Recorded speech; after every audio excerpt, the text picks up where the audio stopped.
The letter arrived on a Monday morning, when most of Manhattan was still shaking off the weekend fog.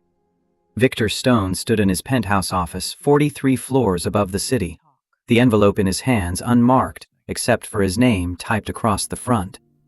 No return address, no corporate logo, just white paper and black ink, the kind of anonymity that meant someone wanted to be heard without being traced. He slid a letter opener along the seal. Inside, a USB drive rattled against a single sheet of paper. 3 sentences, centered, no signature. Belmont downtown. Your legacy. Or is it? Victor's jaw tightened as he plugged the drive into his laptop. The video file loaded. 2 minutes and 17 seconds. The timestamp read 11:47 p.m., 3 weeks ago. Security footage from outside Belmont downtown. Grainy, but clear enough to see what mattered. A man in torn clothing stumbled toward the entrance. His jacket hung loose, sleeves frayed at the cuffs. His shoes were held together with duct tape. He pushed through the glass doors, and the camera angle shifted to the interior, catching the hostess's face as it twisted from practiced smile to barely concealed horror. She stepped back. Her hand moved to the phone at the podium. Then the manager appeared. Clean suit, confident stride, the kind of man who knew how to handle problems. He placed himself between the homeless man and the dining room, speaking words the camera couldn't capture. His gestures were smooth, almost gentle. But the homeless man didn't leave. He reached into his pocket and pulled out cash, holding it up like a shield. The manager's expression changed. Victor leaned closer to the screen, watching the calculation happen in real time. The manager nodded, turned, led the man deeper into the restaurant, out of frame. 30 seconds of empty hallway. Then the footage jumped to a different angle, the dining room. White tablecloths and crystal glasses catching the light from Edison bulbs strung across exposed brick. The homeless man sat alone at a corner table, surrounded by empty chairs. The other diners had turned in their seats, some with phones raised, recording their own versions of the moment. A security guard approached. 2 servers followed. The homeless man stood, hands raised, as if to show he meant no harm. The guard gripped his arm. The diners applauded. Some laughed. One woman in pearls and a silk blouse raised her wine glass as the man was pulled toward the exit, his feet dragging against polished concrete. The video ended. Victor sat back in his chair, the scar on his right hand throbbing the way it did when old memories surfaced uninvited. He looked down at the tissue that had never quite healed right, the skin puckered and pale against the rest of his hand. 35 years since the night Thomas Whitmore had poured boiling water over his knuckles, while his kitchen staff laughed. 35 years since Victor had sworn to build something different. He pulled up the quarterly reports for Belmont downtown. Revenue down 35% over 8 months. The analysis blamed changing demographics, rising costs, increased competition. Corporate speak for problems no one wanted to name out loud. But Victor had built an empire by reading between the lines, by seeing what others refused to acknowledge. His phone buzzed. Margaret Hayes, his assistant for 15 years, appeared in the doorway before he could call her in. She had that look on her face, the one that meant she already knew whatever he was about to say would be trouble. I need you to clear my schedule for Saturday night. Margaret's eyebrows rose a fraction of an inch. All of it? All of it. Victor, you have the Jameson dinner. They've been waiting 3 months for this meeting. Reschedule. She crossed her arms, the leather portfolio tucked against her chest like armor. And the reason I'm giving them? Family emergency. You don't have family. Victor turned the laptop toward her. Watch. She did, her expression shifting from professional concern to genuine alarm as the video played. When it finished, she looked up at him with the same question in her eyes that had been burning in his chest since he'd opened the envelope. You're going in. It wasn't a question, but he answered anyway. I have to know if this is one location or if it's everywhere.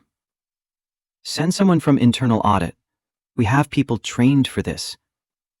Auditors see numbers. I need to see how we treat people. Margaret set the portfolio down on his desk, her fingers drumming once against the leather before she pulled her hand back. If something happens, you'll be across the street with a legal team. 30 seconds and you're inside. That's not what I meant. Victor stood, walking to the window. Below, the city moved in its perpetual rhythm, millions of people navigating their own versions of survival. Somewhere down there, someone was hungry. Someone was desperate. Someone was being told that they didn't belong. 35 years ago, no one helped me when I needed it. If my restaurants are doing the same thing, I need to know. Margaret picked up her portfolio. I'll have the team ready. The clothes were in the back of his closet, pushed behind rows of tailored suits that cost more than most people made in a month. Victor pulled out the jacket first, holding it up to the afternoon light streaming through the windows.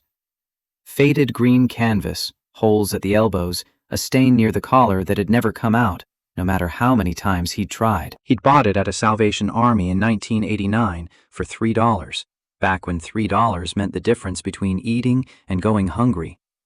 The jeans came next. Denim worn soft and thin at the knees, frayed hems that dragged on the ground.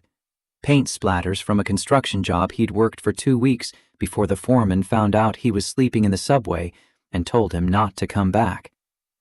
The boss hadn't said it was because Victor was homeless, but they both knew. He laid the clothes out on his bed next to the boots he'd kept for reasons he couldn't fully explain. They looked like they belonged to someone else, someone who'd been erased from existence. But they fit perfectly when he pulled them on Saturday evening, the leather creased in all the familiar places. Margaret appeared in the doorway as he was smearing the dirt mixture across his face. Charcoal and coffee grounds and a touch of motor oil, the smell sharp and chemical. She held out the phone without comment. The device looked like a cracked Nokia from 15 years ago, the kind people threw away when smartphones became mandatory. But the crack was painted on.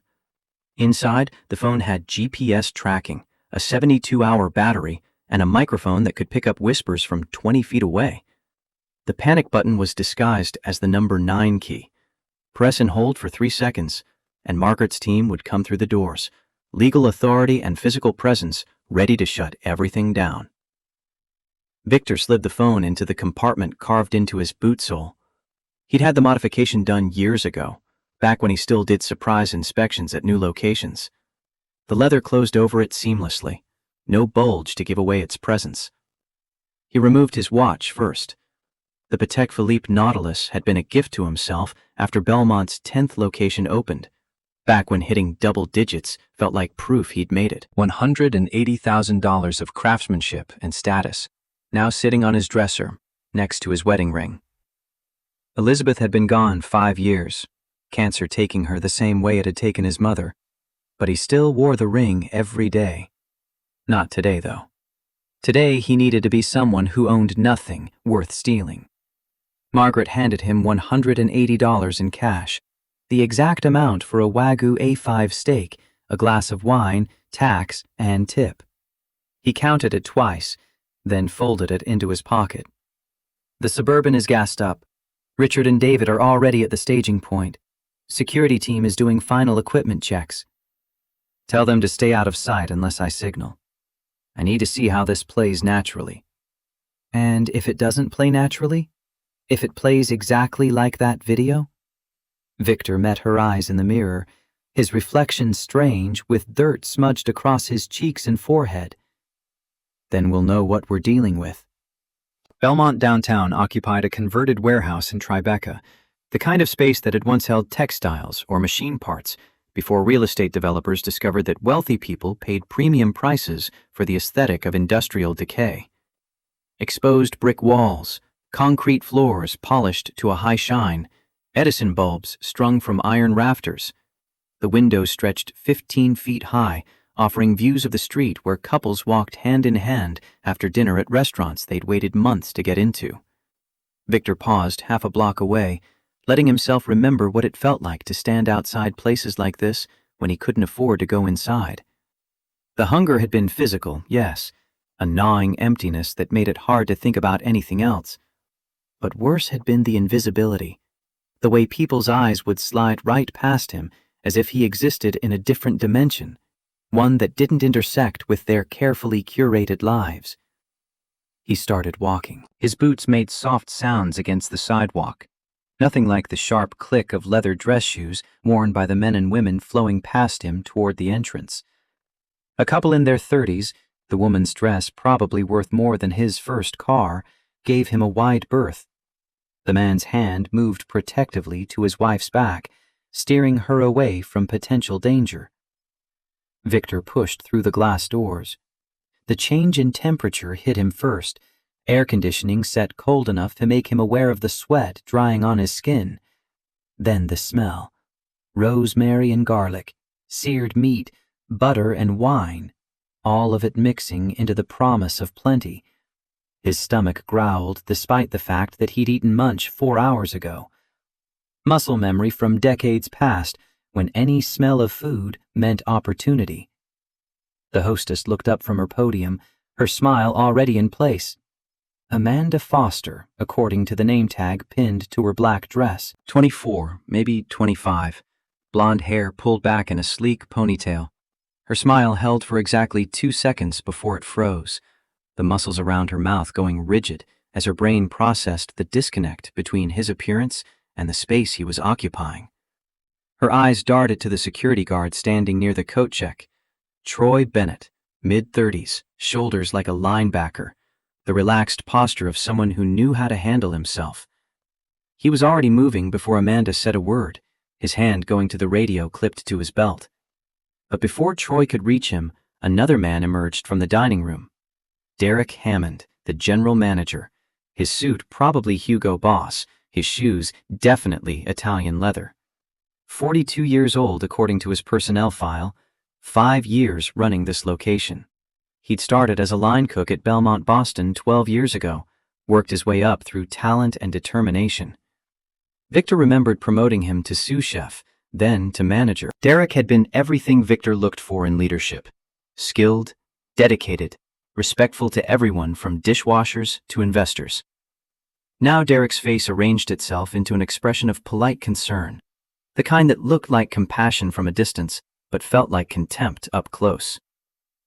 "Sir, I believe there's been a misunderstanding."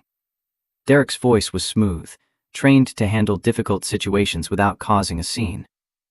"This establishment may not be suitable for your current situation. There's a diner on Canal Street, very reasonably priced, that might better serve your needs." Victor let the words hang in the air for a moment, watching how Derek's eyes flicked to the dining room behind him, making sure his performance was being observed. Then Victor reached into his pocket and pulled out the cash, holding it up so the bills caught the light. "Table for one. Wagyu A5, medium rare. I'll pay in advance." Derek's expression did something complicated, calculation and revulsion fighting for dominance.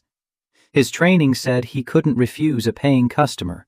Every corporate manual, every hospitality guideline, every legal protection said that money was money, that service was service, that public accommodations were exactly that, public. But everything in his bearing said he wanted to. "Of course." The words came out tight, consonants clipped. "Right this way." Derek turned without waiting to see if Victor would follow, his stride purposeful as he led them through the dining room. Conversations died as they passed, heads turned, phones came out, cameras recording this moment of disruption in their carefully planned evenings. A woman in pearls and a silk blouse wrinkled her nose, her hand moving to cover her mouth as if the smell of him might be contagious. They reached table 14, tucked in the corner near the kitchen doors. Victor had reviewed the floor plan before coming. This was the worst seat in the restaurant, positioned where the noise from the kitchen bled through every time the doors swung open, where the smell of garbage from the bins outside drifted in through the ventilation system, where the bathroom traffic forced constant interruptions. This was where you put people you wanted to leave quickly, people whose money you'd take, but whose presence you resented. Victor sat without comment. Derek's smile was sharp enough to draw blood. "Someone will be with you shortly." Then he was gone, moving back toward the front of the restaurant with a kind of speed that suggested urgent business elsewhere. Victor settled into his chair and began his real work: observation. 6 cameras in the main dining area, their black domes positioned to cover every angle. 2 more at the entrance, 1 behind the bar. The coverage was thorough, professional, exactly what corporate security recommended. But cameras only showed what happened, not why. They captured actions, not intentions. A man being escorted out looked the same whether he was drunk and belligerent or sober and targeted. The staff moved through the dining room with practiced efficiency, but Victor could see the tension in their shoulders, the way they kept their eyes down unless directly engaged by a customer. A young man, maybe 19, cleared plates from a nearby table with hands that trembled slightly when an older woman snapped her fingers for more water. He flinched before he smiled, the reaction so fast Victor almost missed it. The kitchen doors swung open and a server emerged, her posture different from the others. Straight back, level gaze, the kind of bearing that suggested she'd learned early how to navigate spaces that didn't want her. She was 30-something, black, her hair pulled back in a tight bun that emphasized the sharp intelligence in her eyes. She balanced a tray of empty glasses with the ease of long practice, weaving between tables without seeming to hurry. She glanced toward table 14, and something in her expression shifted. Not disgust or fear, but a different kind of recognition, as if she'd seen something the others had missed. Derek intercepted her before she reached the kitchen, his hand on her arm, gentle enough to look casual, but firm enough to stop her momentum. They were too far away for Victor to hear the words, but he could read Derek's body language. This was an assignment, not a request.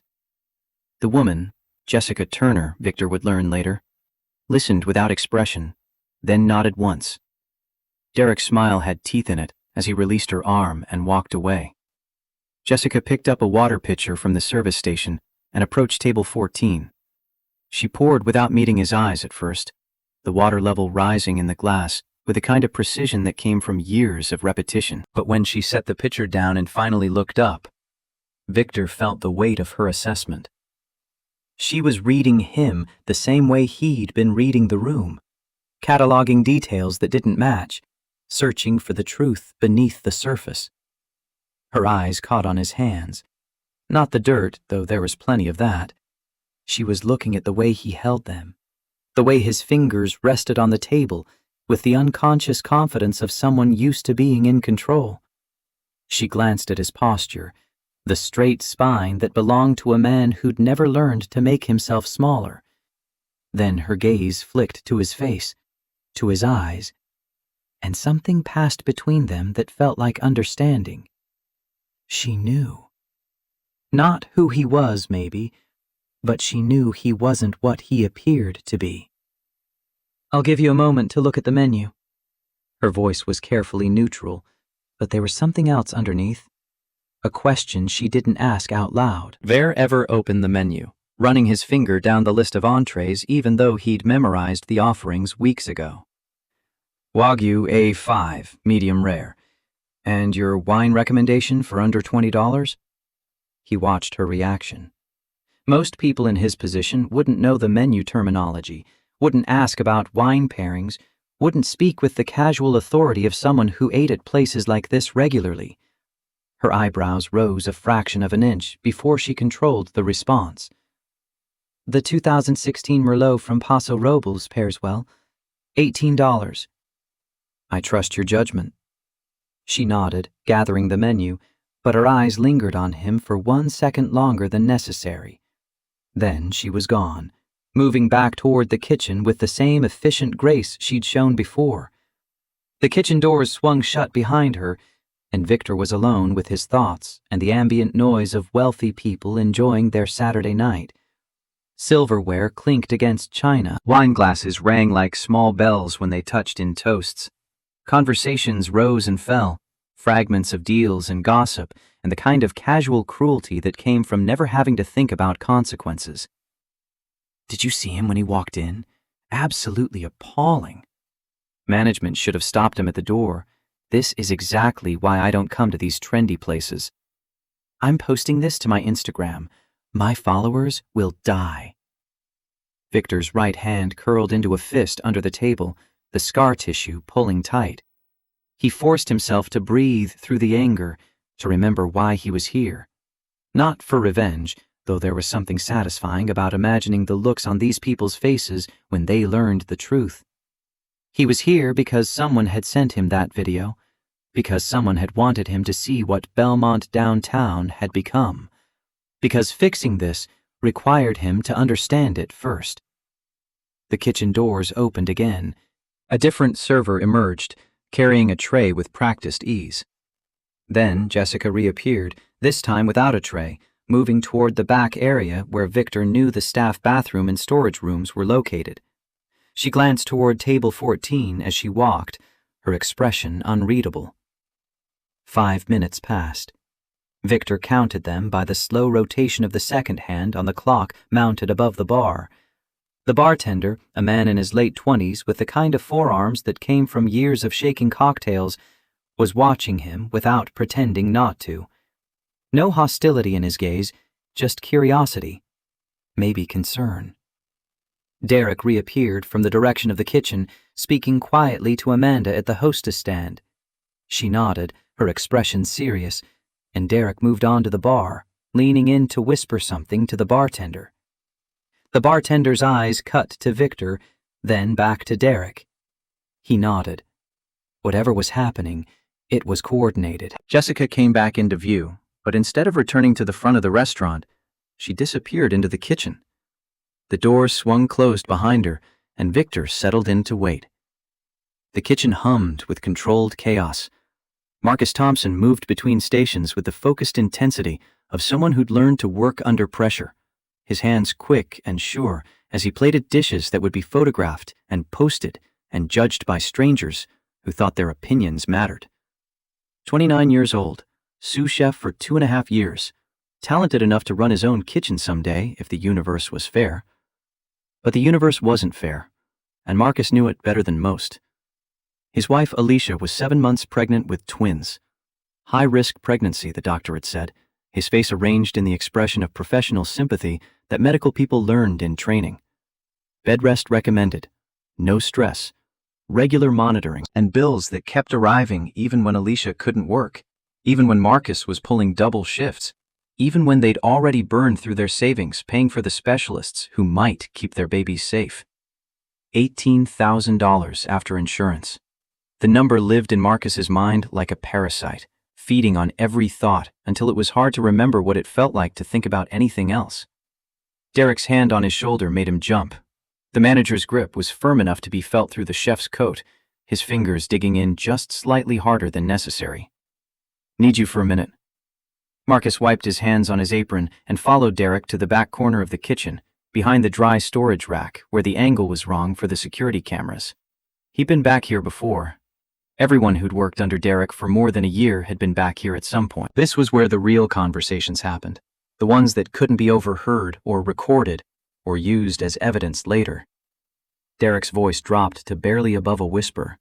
"The Wagyu for the homeless guy. Use the one from last night's return." Marcus's stomach dropped. "Chef, that steak sat out for 2 hours before we refrigerated it. That's in the danger zone. If he eats it what? He gets a stomachache?" Derek's smile was cold. Who's going to believe a homeless bum over a 5-star restaurant? He probably eats out of dumpsters anyway. This might be the best meal of his miserable life. But the health code, remember that Chateau Margaux you dropped last month? The $2,200 bottle? Derek's fingers tightened on Marcus's shoulder. "I covered that for you. Told corporate it was a supplier error. Kept it off your record." Marcus remembered. He remembered the sick feeling in his stomach as the bottle had slipped from his hands, the sound of glass shattering against the floor, the way the wine had spread like blood across the polished concrete. He remembered Derek appearing, his face furious, and then the fury smoothing into something worse. Calculation. "I'll handle this," Derek had said. "Don't worry about it." Marcus had been grateful, relieved. Stupid. "I can remember that bottle." Derek's voice was soft, almost gentle. "Or I can forget it. Your choice." Just do what I'm telling you. Your wife is 7 months pregnant with twins. High-risk pregnancy, right? You need this job. You need the health insurance. Unless you want to explain to Alicia why you're unemployed and the medical bills are stacking up. Marcus's hands were shaking. He clasped them behind his back so Derek wouldn't see, but he could feel the tremor running through his whole body, adrenaline and fear, making him want to run or fight or do anything except stand here and agree to poison someone. But Alicia's face floated in his mind. The way she'd looked last week when the doctor said the baby's heartbeats were strong. The way she'd cried with relief in the car afterward. The way she touched her belly at night, whispering promises to the children they hadn't met yet. Promises Marcus had made too, that he'd take care of them, that they'd be safe, that nothing would ever hurt them. He nodded. Derek's hand released his shoulder, patting it once like they'd just agreed on something pleasant. Good man. Then Derek was gone, moving back toward the front of the restaurant with the same confident stride he always had. Marcus stood frozen behind the dry storage rack, his grandmother's voice in his head telling him that a man who sold his soul had nothing left worth keeping. But his grandmother had never been pregnant with high-risk twins, had never faced $18,000 in medical bills, had never had to choose between conscience and survival. A sound behind him made Marcus turn. Jessica stood by the spice rack, her hands still moving through the motions of organizing inventory, but her eyes were locked on his face. She'd heard everything. Their gazes met, and Marcus saw his own horror reflected back at him. She knew what Derek had ordered. She knew Marcus had agreed. She knew, and now she had the power to destroy him with a single conversation with the wrong person. He shook his head, a tiny movement meant just for her. Don't say anything. Don't do anything. Forget what you heard. She didn't respond, didn't acknowledge the plea. She just stood there for one more second, her expression unreadable, before she turned and walked away. Marcus went back to the steak station, his hands moving on autopilot as he retrieved the returned Wagyu from the refrigerator. The meat looked fine, the sear marks still visible, the color still that perfect medium-rare pink that made customers take photos before they took their first bite.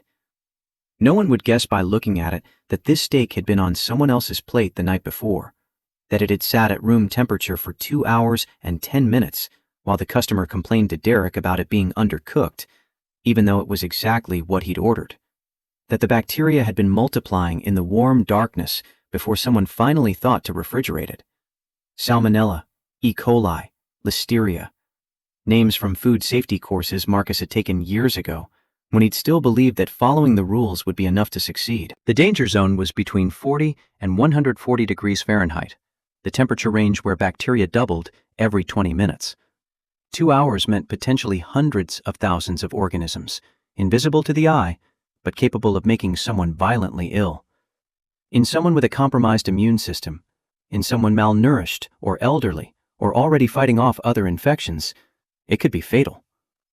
Marcus plated the steak with hands that felt like they belonged to someone else. Roasted vegetables on the side, their colors bright against the white porcelain. A drizzle of red wine reduction that caught the light like garnets. A sprig of rosemary for garnish. It looked beautiful. It looked like every other dish that left his kitchen, the kind of meal that made people close their eyes on the first bite and forget about everything except the taste. He set it on the pass and rang the bell. Jessica appeared within seconds, her face carefully neutral as she picked up the plate. Marcus tried to catch her eye, to communicate something, anything that might absolve him or at least explain. But she wouldn't look at him. She balanced the plate on her palm with the practiced ease of someone who'd done this thousands of times, then turned toward the dining room. Marcus watched her go, the kitchen noise fading to background static, as every ounce of his attention followed that plate. He thought about calling her back, thought about stopping this before it went any further, thought about all the ways he could still make this right. But he didn't move. He just stood there, hating himself, while Jessica pushed through the swinging doors and carried the poison toward table 14.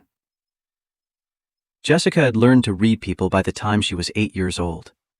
Growing up black and poor in neighborhoods that didn't want either had taught her that survival meant understanding who was going to help you and who was going to hurt you, and making that determination fast. She'd gotten good at it, good enough that she could walk into a room and catalog the threats and opportunities within seconds. Good enough that she'd kept herself and her younger brothers safe through situations that should have destroyed them both. The man at table 14 was wrong. Everything about him was wrong, and not in the way Derek clearly thought. His clothes were homeless chic, sure. The tears and stains were authentic. The smell was genuine. The general air of defeat and desperation hit all the right notes. But his posture was too straight. Homeless people hunched, made themselves smaller, tried to take up less space in a world that kept telling them they were taking up too much. This man sat like he owned a chair, like he owned the whole restaurant, like he'd never learned to make himself invisible. And his hands. Jessica had noticed them when she poured his water, the way they rested on the table with unconscious confidence. The dirt was real, caked under the fingernails and ground into the creases of his palms. But the way he held them, the way his fingers curved slightly as if ready to sign documents or shake hands on million-dollar deals, that was muscle memory from a different life. Then there were his eyes, dark, intelligent, constantly moving as he cataloged details with the systematic attention of someone conducting an inventory. He was here for a reason, and it wasn't because he was hungry. Jessica carried the plate through the dining room, weaving between tables while her mind raced. She'd heard every word of Derek's conversation with Marcus. The kitchen acoustics were designed to carry sound away from the dining room, but they worked in reverse too, if you knew where to stand. She'd been organizing the spice rack for that exact reason, positioning herself where she could hear without being seen. Derek had ordered Marcus to poison someone. Not metaphorically, not exaggerating for effect, actually poison someone with contaminated meat, because that someone had dared to walk into Belmont downtown looking poor. And Marcus had agreed. Jessica understood why. She'd met Alicia, had been there when Marcus brought his wife to the staff holiday party last year, had seen the way he looked at her like she was the only thing in the world that mattered. She knew about the pregnancy, about the complications, about the medical bills that were crushing them. She knew what it was like to need a job so badly that walking away felt impossible.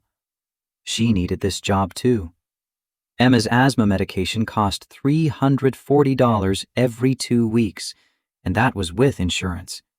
Her brother Malik's tuition was $8,500 per semester, due in 3 weeks. Their mother's medical debt from her final hospitalization was still being paid off in installments that ate half of Jessica's tips every month. She was barely holding it together, barely keeping her daughter healthy and her brother in school, and the debt collectors from showing up at her door. If she told someone what Derek had ordered, Derek would fire her. He'd make sure she never worked in this industry again, would poison her references and spread rumors, and do whatever else it took to punish her for daring to challenge him. She'd lose everything she'd fought for over the past 3.5 years. But if she didn't tell someone, this man was going to eat contaminated meat. He was going to get sick, maybe seriously sick, because Derek thought punishing homeless people was an acceptable business practice. Her mother's voice echoed in her memory, the words spoken from a hospital bed 2 years ago when the cancer had already won, but her spirit hadn't broken yet. Baby girl, there's gonna come a time when doing the right thing means losing everything. But if you don't do it, you lose yourself. And that's worse. That's always worse. Jessica had been 26 then, pregnant with Emma, abandoned by the father who'd promised to stay, but had disappeared the moment the test came back positive.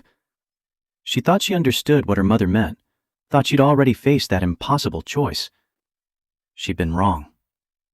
She reached table 14 and set the plate down with the careful precision her training had drilled into her. The steak looked perfect. the sear marks creating a crosshatch pattern that would photograph well, the meat pink and tender in all the right places. No one would guess what it really was. The man looked up at her, and for the second time that night, Jessica felt the weight of real recognition. His eyes held hers for a fraction longer than was normal, as if he was trying to communicate something he couldn't say out loud. She made her decision. The staff bathroom was the only room in Belmont downtown without security cameras. Some corporate policy about employee privacy, a concession won by a lawyer who'd threatened a lawsuit years before Jessica had started working here. Derek had complained about it once, said he wanted to make sure employees weren't wasting time, but the policy had held. Jessica locked the door behind her and leaned against the sink, her reflection staring back at her from the mirror above. She looked like her mother in those final days, exhausted and scared, but still standing, still trying. She tore a small piece of paper from her order pad, maybe 2 inches square, and pulled a pen from her apron pocket. Her hand shook as she wrote, the letters cramped and uneven. Don't eat the steak. Meat spoiled. Left out 2+ hours yesterday. Intentional. Manager's orders. I heard everything. Leave safely. J. She read it twice, making sure the message was clear. Then she folded it until it was small enough to hide in the curve of her palm, the paper warm against her skin. The weight of it felt like 1,000 pounds. She walked back toward the kitchen, her pulse loud in her ears. Marcus was still at the steak station, his shoulders tight with tension as he worked on another order. He saw her coming, and his face went pale, guilt and fear mixing into an expression she recognized too well. Jessica stopped beside him, pretending to check on another dish. Her voice came out barely above a whisper. You can't let this happen. Marcus didn't look at her. I don't know what you're talking about. That steak sat out for 2 hours. You know what that means. Food poisoning at minimum. If he has underlying health conditions, stop. The word was harsh, desperate. Marcus finally met her eyes, and she saw the anguish there, the self-hatred that came from knowing you were doing something wrong and doing it anyway. I have a baby coming in 2 months. My wife can't work. If I lose this job, and if that man dies, can you live with that? Marcus's jaw worked, his hands curling into fists. What do you want me to do? Go out there and tell everyone Derek ordered me to serve poisoned meat? Who's going to believe me? Derek will deny everything, fire me for lying, make sure I never work in this industry again. Jessica wanted to argue, wanted to shake him until he saw reason, wanted to tell him that there had to be another way. But looking into his eyes, she understood. He wasn't a bad person. He was a trapped person, same as her, same as everyone who worked in places where the people at the top held all the power and the people at the bottom held all the risk. Fine, she kept her voice steady. You didn't see anything. You don't know anything. Relief flooded Marcus's face, immediately followed by shame so intense he had to look away. Jessica, But she was already moving, picking up the plate from the pass, the weight of it familiar in her hand. The note pressed against her palm, a secret promise folded into paper and ink. She walked through the dining room one more time, past tables full of people who'd never had to choose between their conscience and their child's medication, past conversations about stock portfolios and vacation homes and which charity gala to attend next month. She reached table 14, and the man looked up at her with those 2 intelligent eyes. Jessica set the plate down, positioning it with care. Your Wagyu A5, sir. Medium rare, as requested. She placed the silverware, her hand moving naturally toward his, as if adjusting the placement. Their fingers brushed, barely a touch, but enough for her to press the folded note into his palm. His fingers closed around it instinctively, the movement smooth and practiced, as if he'd done this before. Jessica held his gaze for 2 seconds longer than normal, trying to convey what she couldn't say out loud. I'm risking everything for you. Please don't let it be for nothing. Enjoy your meal. She turned and walked away, her heart hammering so hard she was certain everyone could hear it. 20 feet. 15. 10. She didn't look back, didn't let herself check to see if anyone had noticed, didn't let the fear show on her face. She made it to the service station before her hand started shaking. Victor's hand closed around the note, the paper rough against his palm. He didn't look at it immediately, didn't want to draw attention to what had just happened. Instead, he watched Jessica walk away, her posture controlled, but her hands trembling slightly as she set down her tray. She knew something, and she'd just taken an enormous risk to tell it. He waited until her back was turned before he moved his hand below the table, unfolding the note with fingers that remembered how to do this in the dark, in secret, in situations where being caught meant consequences worse than embarrassment. The words hit him like a physical blow. Don't eat the steak. Meat spoiled, left out 2+ hours yesterday. Intentional, manager's orders. I heard everything. Leave safely. Victor read it 3 times, his brain refusing to process what his eyes were showing him. They were trying to poison him, not metaphorically, not through bad service or deliberate rudeness. They were trying to make him sick, maybe seriously sick, because he'd walked in looking like he didn't belong.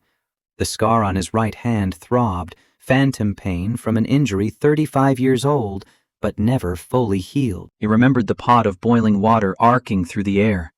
Thomas Whitmore's face twisted with rage, and something worse than rage, something that looked almost like pleasure. The kitchen staff laughing as Victor screamed. The words that had followed. You contaminate my kitchen, you filthy gutter rat. You deserve to suffer for being poor. Victor had built Belmont to be different. Every location, every policy, every training session had been designed around one simple principle. Everyone who walks through our doors deserves to be treated with dignity. He had repeated it so many times it had become almost meaningless through repetition, a corporate slogan that looked good in mission statements and investor presentations.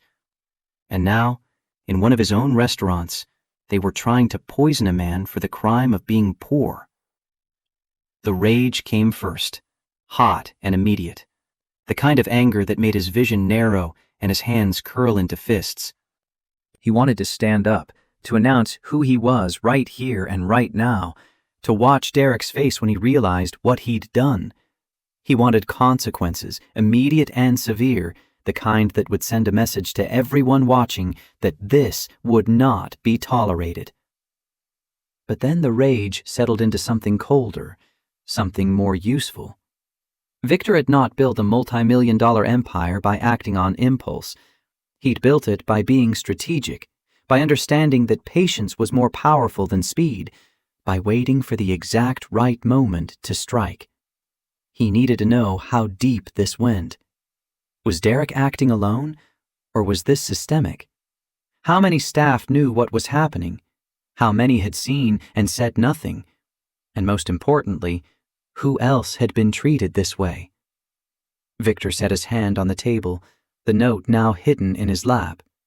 He looked at the steak, at the perfect sear marks and the elegant plating and the sprig of rosemary that made it look like something from a magazine spread, beautiful on the surface, rot underneath. He wouldn't eat. He wouldn't leave. He would sit here and watch, gathering evidence, understanding the full scope of the problem. And when the moment was right, when he had everything he needed, he would burn this whole rotten system to the ground. But first, he needed to signal Margaret. Not the emergency signal, not yet. Just a heads up that things were moving, that the situation was worse than they'd anticipated. Victor shifted in his chair, angling himself so the phone in his boot would pick up the ambient noise more clearly. He began to speak, his voice too low for anyone nearby to hear clearly, but loud enough for the microphone. Interesting menu. The Wagyu looks beautiful. I should probably eat it while it's hot. Across the street, in the back of the black Suburban, Margaret's tablet lit up with the transcription. She read the message twice, her stomach dropping as she understood what he was really saying. Then she was moving, pulling out her phone, sending texts to the lawyers and the security team. Stand by. Situation escalating. Do not move until signal. Back in the restaurant, Derek was watching table 14 from his position at the bar. Victor could feel the weight of that gaze, the intensity of someone waiting for something to happen. 20 minutes had passed since the steak had been served. Normally, someone would be halfway through their meal by now, would be signaling for more wine or asking about dessert options. Instead, Victor just sat there, the plate untouched, his expression calm. Derek's posture shifted, tension creeping into his shoulders. He said something to the bartender, who glanced toward table 14 and nodded. Then Derek was moving, crossing the dining room with purposeful strides, his manager's smile firmly in place. "Is everything all right with your meal, sir?" Derek's voice carried just the right note of concern, pitched so nearby tables could hear. "You haven't touched your steak." Victor looked up at him, meeting his eyes directly. "I'm enjoying the atmosphere." "I see." Derek's smile tightened at the edges. "If there's something wrong with the food, I'd be happy to have the kitchen prepare something else."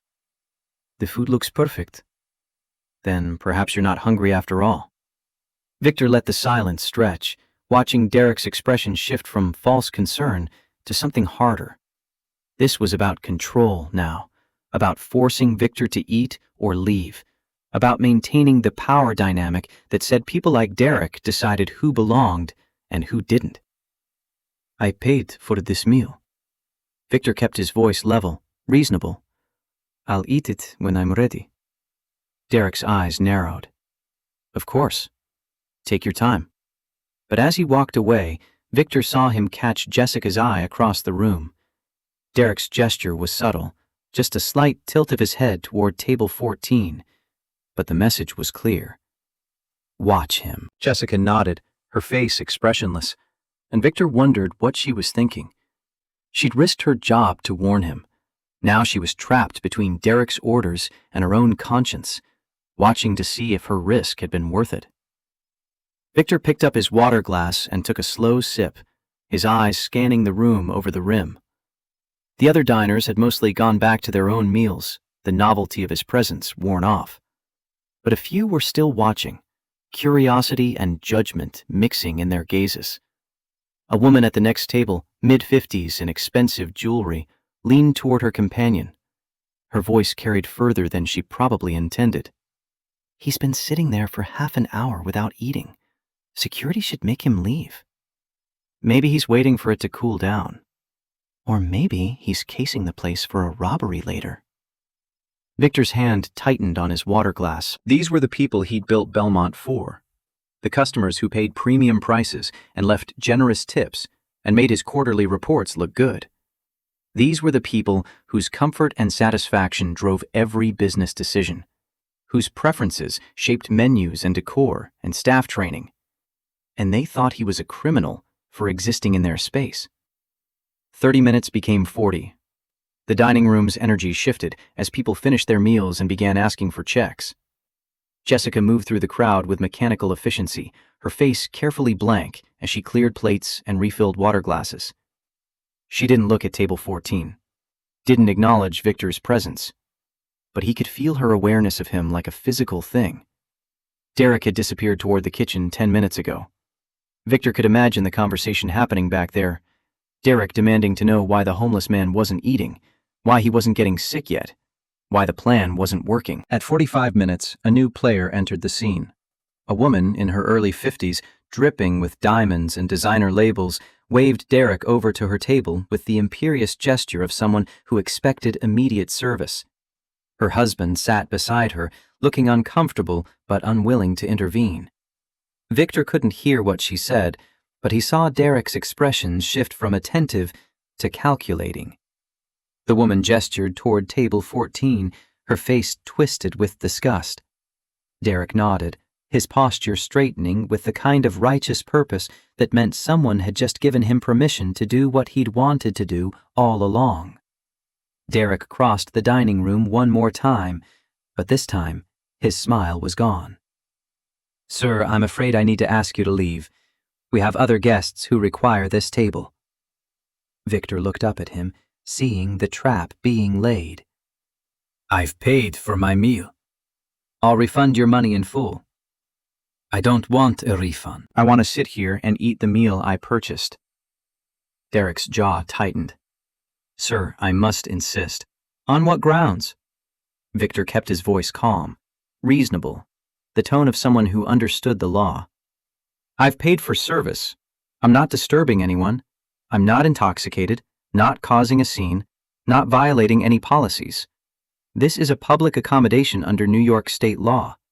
What legal grounds do you have to remove a paying customer?"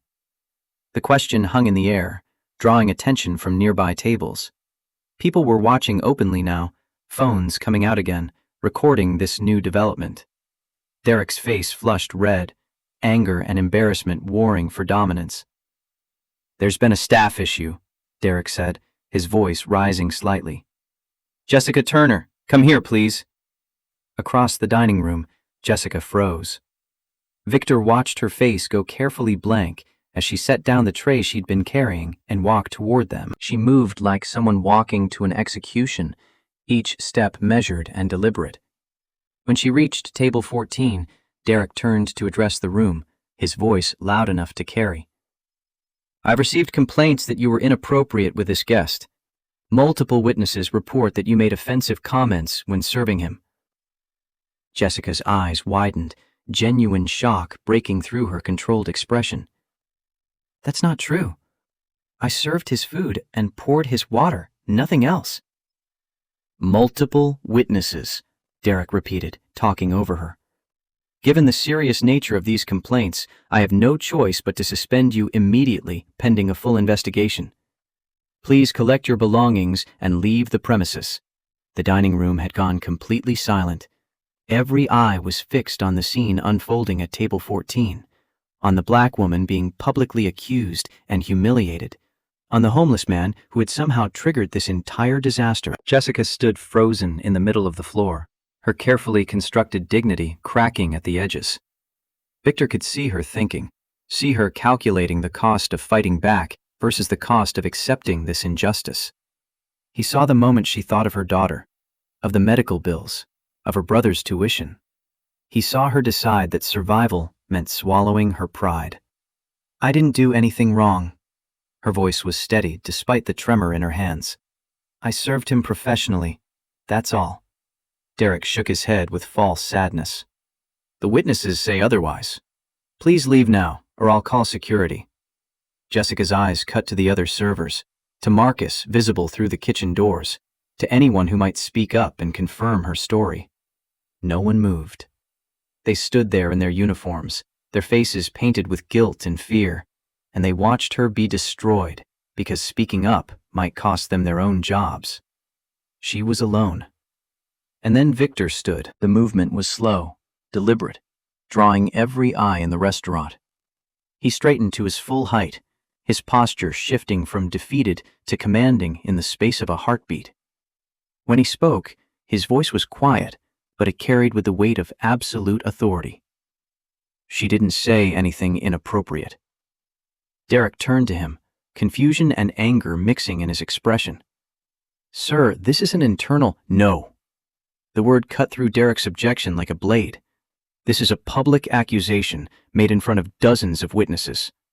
If you're going to fire this woman, at least have the decency to do it honestly." Something in Victor's tone made Derek take a step backward. The man in ragged clothes was gone, replaced by someone who radiated power and control, and the kind of certainty that came from never having to question whether people would listen when you spoke. "Who are you?" Derek's voice came out higher than normal, uncertainty creeping in at the edges. Versmai smiled, but there was no warmth in it. "I think it's time everyone found out." He sat back down and reached for his boot. The boot came off with practiced ease, leather worn soft from decades of wear. Victor's fingers found the hidden compartment in the sole, the seam invisible unless you knew exactly where to look. The phone slid out, its cracked screen catching the light from the Edison bulbs overhead. To the casual observer, it looked like the kind of disposable device someone might use for drug deals or untraceable calls. Only Victor knew the technology hidden beneath that deliberately shabby exterior. He pressed a single button and held it there, watching the screen light up with a green pulse. Across the street, Margaret's tablet would be screaming now, the emergency signal bright and unmistakable. 30 seconds, maybe less, and she'd be moving. Derek's face had gone from red to white, his expression cycling through confusion and anger before landing on something that looked like fear. He'd seen enough in his years managing high-end restaurants to recognize power when it walked through the door, even when it was disguised in torn jeans and a jacket held together with hope. "What are you—" The front doors burst open before Derek could finish the question. Margaret Hayes strode through like she owned the place, which, in a sense, she did, representing the man who signed the checks that kept Belmont downtown operational. Her charcoal suit was immaculate, her heels clicking against the polished concrete with the rhythm of incoming artillery. Behind her came two men in dark suits carrying leather briefcases that probably cost more than most of the servers made in a month. Richard Mitchell and David Sullivan, attorneys who specialized in making problems disappear, or, when necessary, making them very publicly explode. 4 more people followed, their tactical blazers doing little to disguise the fact that they were security professionals. Not the rent-a-cop variety that worked hotel lobbies and shopping malls. These were the kind who'd done tours in places where mistakes meant body bags, who moved with the fluid awareness of people trained to assess and neutralize threats before most civilians even registered danger. The restaurant fell into absolute silence. Forks froze halfway to mouths. Wine glasses hovered in the air, forgotten. Every eye tracked Margaret's progress across the dining room, trying to understand what was happening, what new drama was about to unfold. Margaret stopped beside Victor's table, her posture radiating authority that needed no announcement. She turned to face the crowd, her voice cutting through the silence with surgical precision. "Ladies and gentlemen, I apologize for this disruption." She paused, letting the words settle. "Allow me to introduce Victor Stone, founder and chief executive officer of the entire Belmont Restaurant Group." The gasp that swept through the room was almost musical, a collective intake of breath that spoke of shock and horror and the sudden desperate need to rewind the past hour. Mrs. Victoria Whitmore's hand flew to her mouth, her diamond rings catching the light as her face drained of color.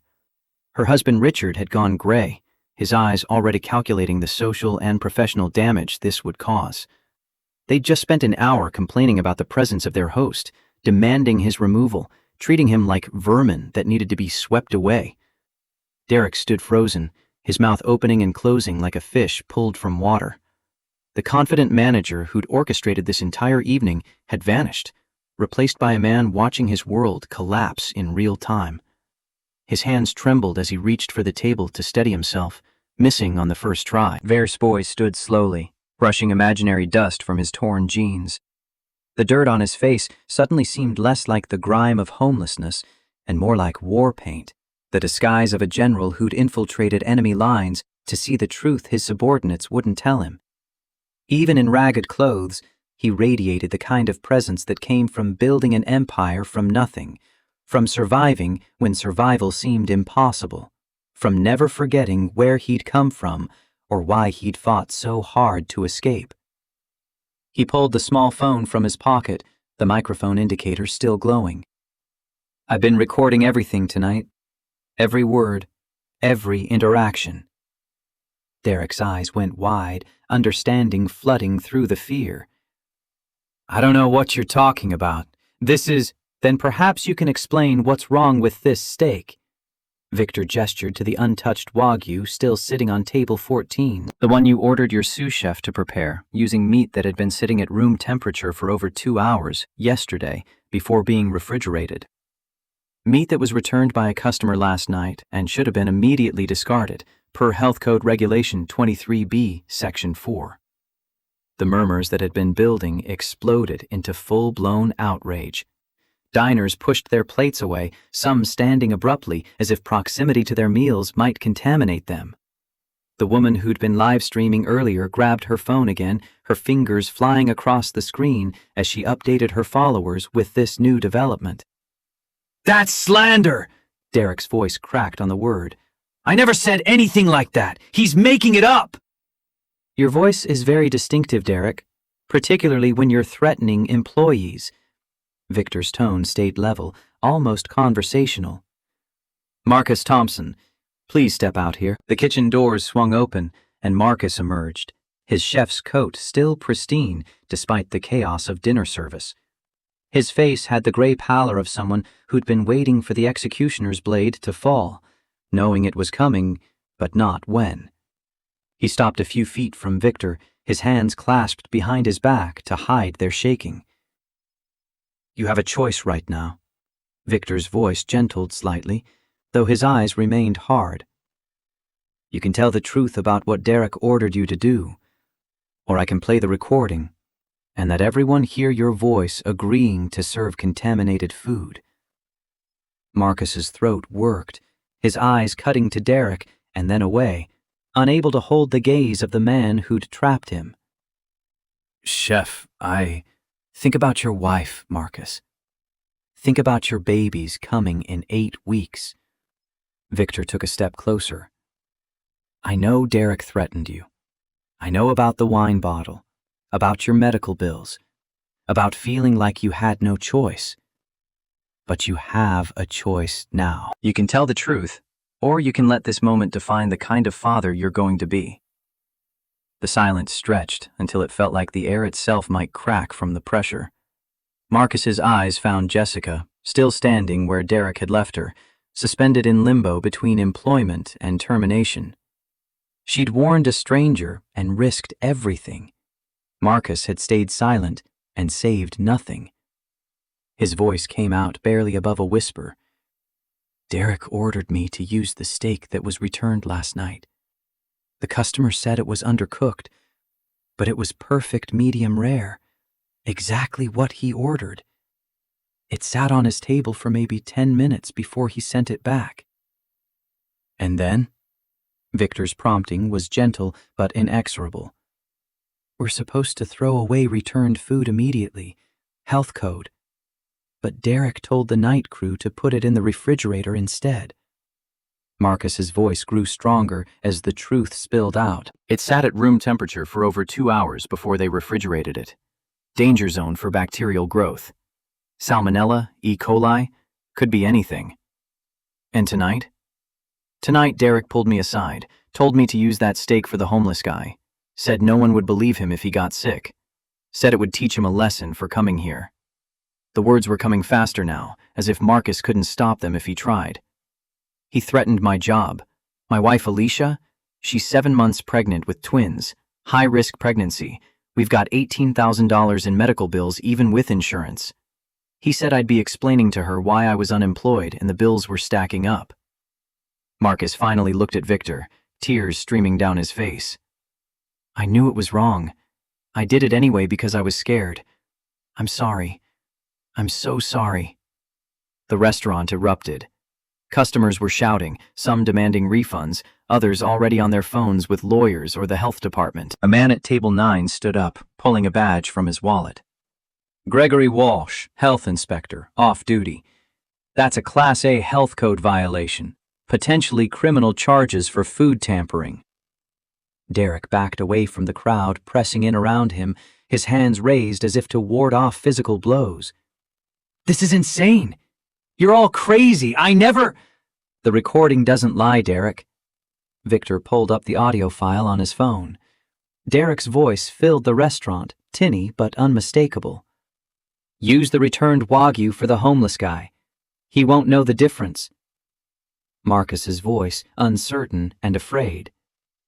Chef, that steak sat out for 2 hours. Could make him seriously ill. Derek again, cold and calculating. Who's going to believe a homeless bum over a 5-star restaurant? Remember that Chateau Margaux you dropped? I covered it. Unless you want me to remember. The playback continued for another 30 seconds, each word driving nails into Derek's professional coffin. When it ended, The silence was absolute. Derek turned and ran. The decision seemed to surprise even him, his body moving before his brain fully processed what was happening. He sprinted toward the front entrance, knocking aside a startled server in his panic. But the security team had been waiting for exactly this scenario. Two of them moved to intercept, their positioning so smooth it looked choreographed. Derek made it 3 steps before hands clamped onto his arms, stopping his momentum without visible effort. "You can't do this!" Derek's voice climbed toward hysteria. "This is illegal detention. I know my rights. I'll sue you. I'll destroy you." "You'll do nothing." Victor's voice cut through Derek's panic like a blade. "But you're right about one thing. You made this place what it is. And that's exactly the problem." Margaret stepped forward, pulling a folder from her briefcase. "We've been reviewing Belmont Downtown's financial records for the past week. Would you like to know what we found?" Derek's struggles intensified, but the security team held him firm. Margaret opened the folder, her reading glasses perched on her nose as she scanned the documents.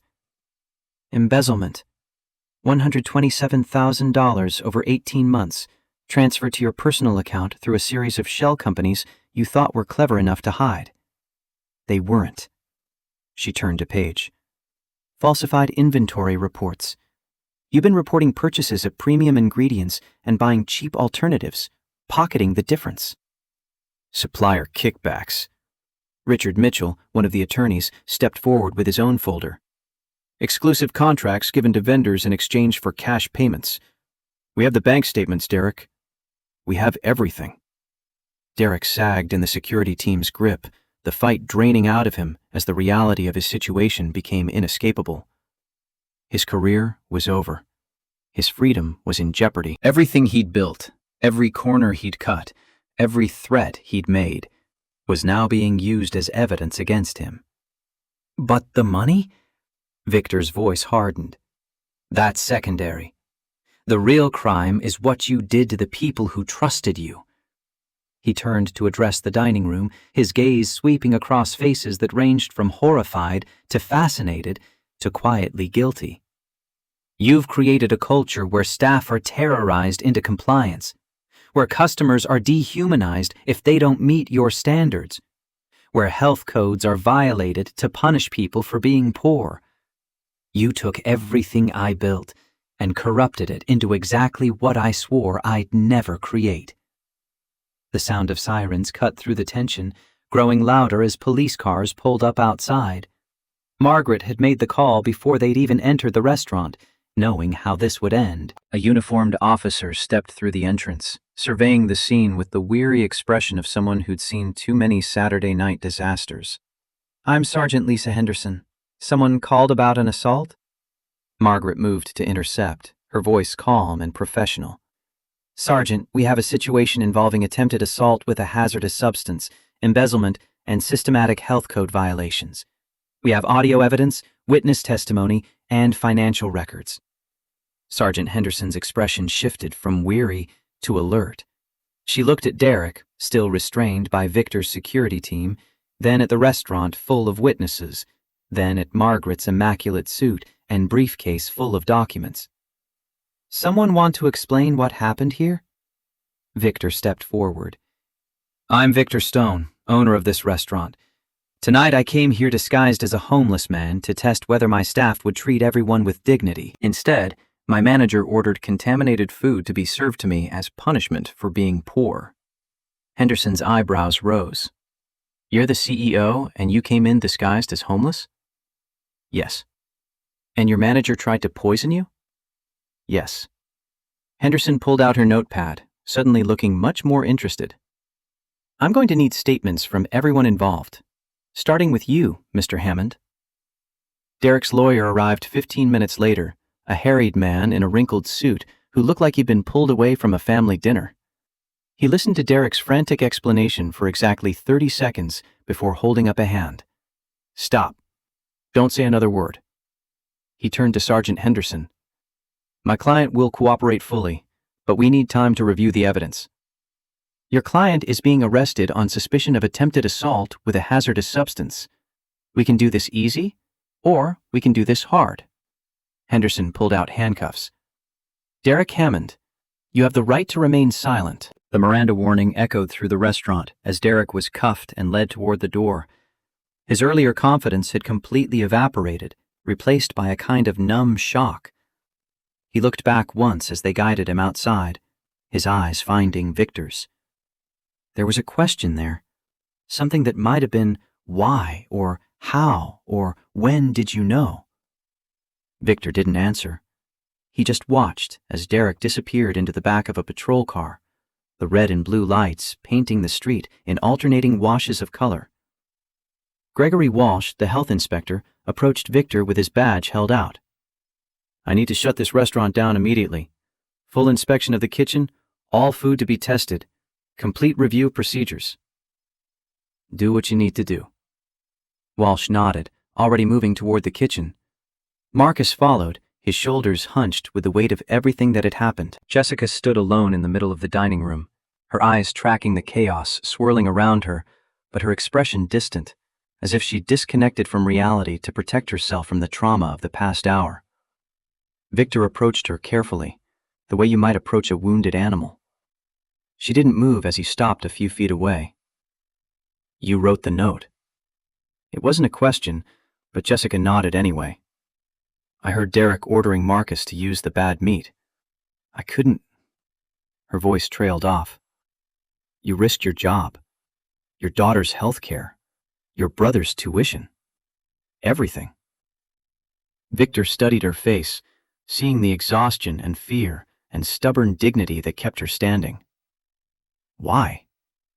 Jessica's laugh was bitter. Because 35 years ago, someone didn't help you when you needed it, and you've been carrying that scar ever since. Victor's hand moved unconsciously to his right hand, to the puckered tissue that had never fully healed. How did you know? I'm good at reading people. Survival skill. She finally met his eyes. That's not a cooking burn. Someone hurt you deliberately, and you never forgot what it felt like to be treated like you didn't matter. The accuracy of her assessment hit Victor harder than he'd expected. He'd spent decades building walls around that memory, burying it under success and wealth and the illusion that he'd moved past it. But Jessica had seen through him in seconds, had recognized the wound that had never stopped bleeding no matter how much money he made or how many restaurants he opened. Your mother's words. About losing yourself if you don't do the right thing. Jessica's eyes widened.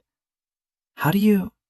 I make it my business to know my employees, even when they don't know I'm watching. Victor pulled out his phone, scrolling through notes Margaret had compiled. Emma Turner, 8 years old, severe asthma. Last emergency room visit was 6 weeks ago. Cost you $2,400 even with insurance. Malik Turner, 21, junior at City College, tuition due in 3 weeks. Your mother passed 2 years ago from diabetes complications, left medical debt you're still paying off. He closed the phone, meeting Jessica's stare. You're working doubles 5 days a week, taking every extra shift you can get, living on 4 hours of sleep so you can keep your family afloat. And tonight, you threw it all away to save a stranger. I threw it away to do the right thing. Jessica's voice was steady, despite the tears pooling in her eyes. There's a difference. Victor nodded slowly. Yes, there is. The restaurant had mostly emptied by now, customers fleeing before they could be asked to give statements, eager to escape the scandal before it contaminated them by proximity. The servers and kitchen staff huddled near the bar, whispering among themselves as they tried to process what had just happened. Marcus stood with them, his face buried in his hands. Margaret appeared at Victor's elbow, her tablet glowing with updates. Police have Derek in custody. Health department is sealing the kitchen. Media is gathering outside, about 30 reporters at last count. We need to control the narrative before this spirals. Let it spiral. Victor's voice was calm. This needs to be public. People need to see what happened. Victor, think about the brand. This could damage every Belmont location. Good. If this is happening here, it's probably happening elsewhere. Better to burn it down and rebuild than let the rot spread. He turned to Margaret. I want full audits of every location. Anonymous inspections, mystery shoppers, the works. And I want the results made public. Margaret's expression suggested she thought he was insane, but she nodded. I'll have the team start tomorrow. Victor looked around the restaurant at the beautiful exposed brick and polished concrete and Edison bulbs that had been designed to create an atmosphere of industrial chic. It all felt hollow now, a pretty shell hiding something poisonous. He'd built Belmont to be different, to be better, to prove that you could run a successful business while treating people with dignity. But somewhere along the way, he'd stopped paying attention to whether his principles were actually being followed or just given lip service in training manuals and mission statements. His phone rang. Unknown number. Victor answered anyway, half expecting another crisis. Mr. Stone, this is Amanda Foster. I'm a food blogger. I was in the restaurant tonight and I live-streamed the whole thing. My post has 73,000 views already and it's climbing fast. I wanted to give you a chance to comment before other media outlets start calling. Victor walked toward the windows, looking out at the crowd of reporters setting up cameras on the sidewalk. What do you want to know? Is it true you came to your own restaurant disguised as homeless to test your staff? Yes. And your manager tried to poison you? Yes. Why? Why go to such lengths? Victor's hand found the scar again, the tissue rough under his fingertips. Because I used to be homeless. Really homeless, not pretend. And someone once told me I deserved to suffer for being poor. I built this company to prove them wrong, to create places where everyone is treated with dignity. Tonight I found out I failed. There was a pause on the other end of the line. That's a powerful statement, Mr. Stone. Can I quote you? You can. And you can tell your followers that Belmont Downtown is closed pending a complete investigation. Every employee will be interviewed. Every policy will be reviewed. And if we find this happening anywhere else, those locations will be closed too. That could cost you millions. It'll cost me more if I let it continue. Victor ended the call and turned back to the restaurant. Jessica was still standing in the middle of the floor, alone and exhausted, and clearly trying to figure out what happened next. The other staff had started to drift away, whispering among themselves, shooting nervous glances at Victor and Margaret, and the attorneys who were now photographing everything for evidence. Victor approached her again. The restaurant is closing for renovations, complete overhaul. New management, new training, new culture. Jessica nodded, her expression carefully neutral. I understand. I need someone to lead it, someone who understands what this place should be, someone who has the courage to do the right thing when it costs them everything. She looked up at him, confusion flickering across her face. What are you saying? I'm saying I want you to be the general manager of Belmont Downtown. $85,000 salary, full benefits including comprehensive health care for your family. You'll rebuild this place from the ground up, hire your own staff, create the culture you want to work in. Jessica stared at him like he'd started speaking a foreign language. Mr. Stone, I'm a waitress. I've never managed anything more complicated than getting Emma to eat vegetables. Management isn't about credentials. It's about judgment and courage and integrity. You showed all three tonight. Victor pulled out his wallet, extracting a business card. This isn't charity, and it's not a reward. It's an opportunity. You can take it or leave it. She took the card with trembling fingers, reading his direct number and personal email. Why me? Because you wrote that note, knowing what it would cost you. Because you saw someone in danger and chose to help them instead of protecting yourself. Because you understand, on a level most people never will, what it means to fight for dignity when the world keeps trying to take it away. He paused. And because I need someone who won't let this happen again. Jessica's tears finally spilled over, running down her cheeks as she clutched the business card like it was a winning lottery ticket. I'll take it, but I have one condition.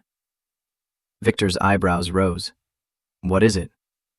She reached into her apron pocket, pulling out the second note she'd written, the backup copy she'd kept in case the first one was discovered. The paper was creased and slightly damp from her nervous sweat, but the words were still legible. "This note, the one that started everything. I want it framed and hung on the wall by the entrance, and every employee who starts here, their first day, they stand in front of it and learn what happened. They learn what this place stands for." Victor read the note, the cramped handwriting and desperate warning, the signature that was just a letter because Jessica hadn't dared write more. This was the moment that had changed everything, the choice that had exposed the rot and created the opportunity to fix it. It deserved to be remembered. Deal. It'll be the first thing people see when they walk in. They shook hands, her grip surprisingly strong despite the trembling. Margaret was already pulling out her tablet, making notes about renovation timelines and HR procedures and the 1,000 other details that would need to be handled. The attorneys were still photographing evidence, building a case that would ensure Derek faced consequences beyond just losing his job. Marcus approached tentatively, his chef's coat stained with the evidence of a long night. He stopped a few feet away, unable to meet Victor's eyes. "I should have said no. I should have told you to go to hell, Derek, and just walked out." His voice was raw. "I knew it was wrong. I did it anyway." "You had a pregnant wife, and medical bills, and a boss who'd trapped you in an impossible situation." Victor's tone was firm, but not unkind. "That doesn't make it okay, but it makes it understandable." "I could have killed you." "Yes." Marcus flinched at the blunt acknowledgement. "So what happens now? Do I go to jail too?" Victor considered him, this young man who'd made a terrible choice out of fear, who'd confessed when given the chance, who clearly understood the weight of what he'd done. Derek had been malicious, had enjoyed the cruelty, had built a system designed to exploit and terrorize. Marcus had just been caught in that system, crushed by circumstances and threatened into compliance. "You told the truth when it mattered. That counts for something." Victor pulled out another business card. "The restaurant is closing for 6 weeks for renovations. When it reopens, I want you back as executive chef. Higher salary, better benefits, and a guarantee that no one will ever threaten your job for refusing to break the law." Marcus took the card with shaking hands. "I don't deserve this." "Maybe not, but your wife and your children deserve a father who doesn't have to choose between his family and his conscience. Next time you're in that situation, you make a different choice. Understood?" "Yes, sir. Thank you, sir." Marcus clutched the card like a lifeline. "I won't let you down. See that you don't." The health inspector emerged from the kitchen, his expression grim. "I've shut down the kitchen and sealed all food for testing. Full inspection will begin Monday morning. I'm also going to need statements from all staff about procedures and practices." "You'll have them." Victor turned to Margaret. "Make sure everyone cooperates fully. No one gets coached on what to say. Truth only." Margaret nodded, already typing notes. The health inspector left, followed by the last of the police officers. The dining room felt cavernous now, empty except for Victor and his team, and the handful of staff who remained, unsure whether they should leave or stay. Jessica approached Victor again, her earlier shock giving way to practical questions. "When do I start?" "Tomorrow. Margaret will have the paperwork ready by 9 a.m. You'll work with our design team on the renovations, our HR department on hiring, our training consultants on developing new procedures." He paused. "It's going to be hard. Long hours, impossible decisions, constant pressure. Are you sure you're ready?" Jessica thought of Emma, asleep at home with the babysitter, her inhaler on the nightstand next to her bed.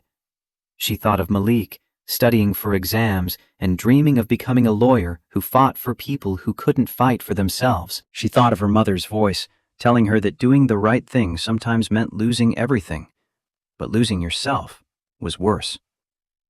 "I'm ready." Victor smiled, the first genuine expression of warmth he'd shown all night. "Then let's get to work." The next 6 weeks passed in a blur of controlled chaos. Belmont downtown was gutted, stripped down to the studs, and rebuilt according to Jessica's vision. The exposed brick remained, but was cleaned and sealed. The concrete floors were refinished in warmer tones. The harsh Edison bulbs were replaced with softer lighting that didn't make people look jaundiced in their Instagram photos. Jessica hired with deliberate care, prioritizing attitude over experience. She brought on Taylor Brooks as assistant manager, a former social worker who'd spent 3 years homeless before getting clean and rebuilding her life. Michael Patterson became head sommelier, a man with 20 years of experience who'd been forced out of his previous job for being openly gay. The kitchen staff included formerly incarcerated people and recovering addicts, people who'd made mistakes and earned second chances. Marcus threw himself into creating a new menu, working 18-hour days to perfect dishes that honored his grandmother's recipes while meeting the standards of fine dining. He lost 10 pounds from stress and lack of sleep, but Alicia reported that he'd stop having nightmares about the poisoned steak. Victor visited weekly, sometimes announced, sometimes showing up in jeans and a t-shirt to see how staff treated someone who looked ordinary.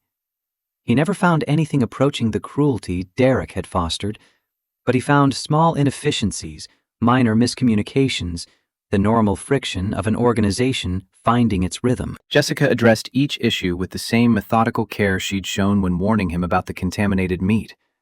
The trial was set for 3 months out, but Derek's lawyer had already started making noises about a plea deal. The evidence was overwhelming, the witnesses credible, the audio recording damning beyond any reasonable doubt. Derek would spend time in prison, though probably not as much as he deserved. The media coverage had been intense initially, dying down only after Victor held a press conference where he explained his philosophy and his failure to ensure it was actually implemented. The footage of that conference, of a billionaire admitting fault and pledging to do better, went viral in a different way than the original scandal. People started talking about corporate accountability, about the responsibility of ownership, about what real leadership looked like. 3 days before the grand reopening, Jessica stood in the empty dining room at midnight, unable to sleep, unable to stay away. She'd spent the past 6 weeks here more than at home, building something that felt impossible and necessary in equal measure. The framed note hung by the entrance now, behind museum-quality glass, with a brass plaque explaining what it represented. One small act of courage can change everything. This note saved a life and brought down corruption.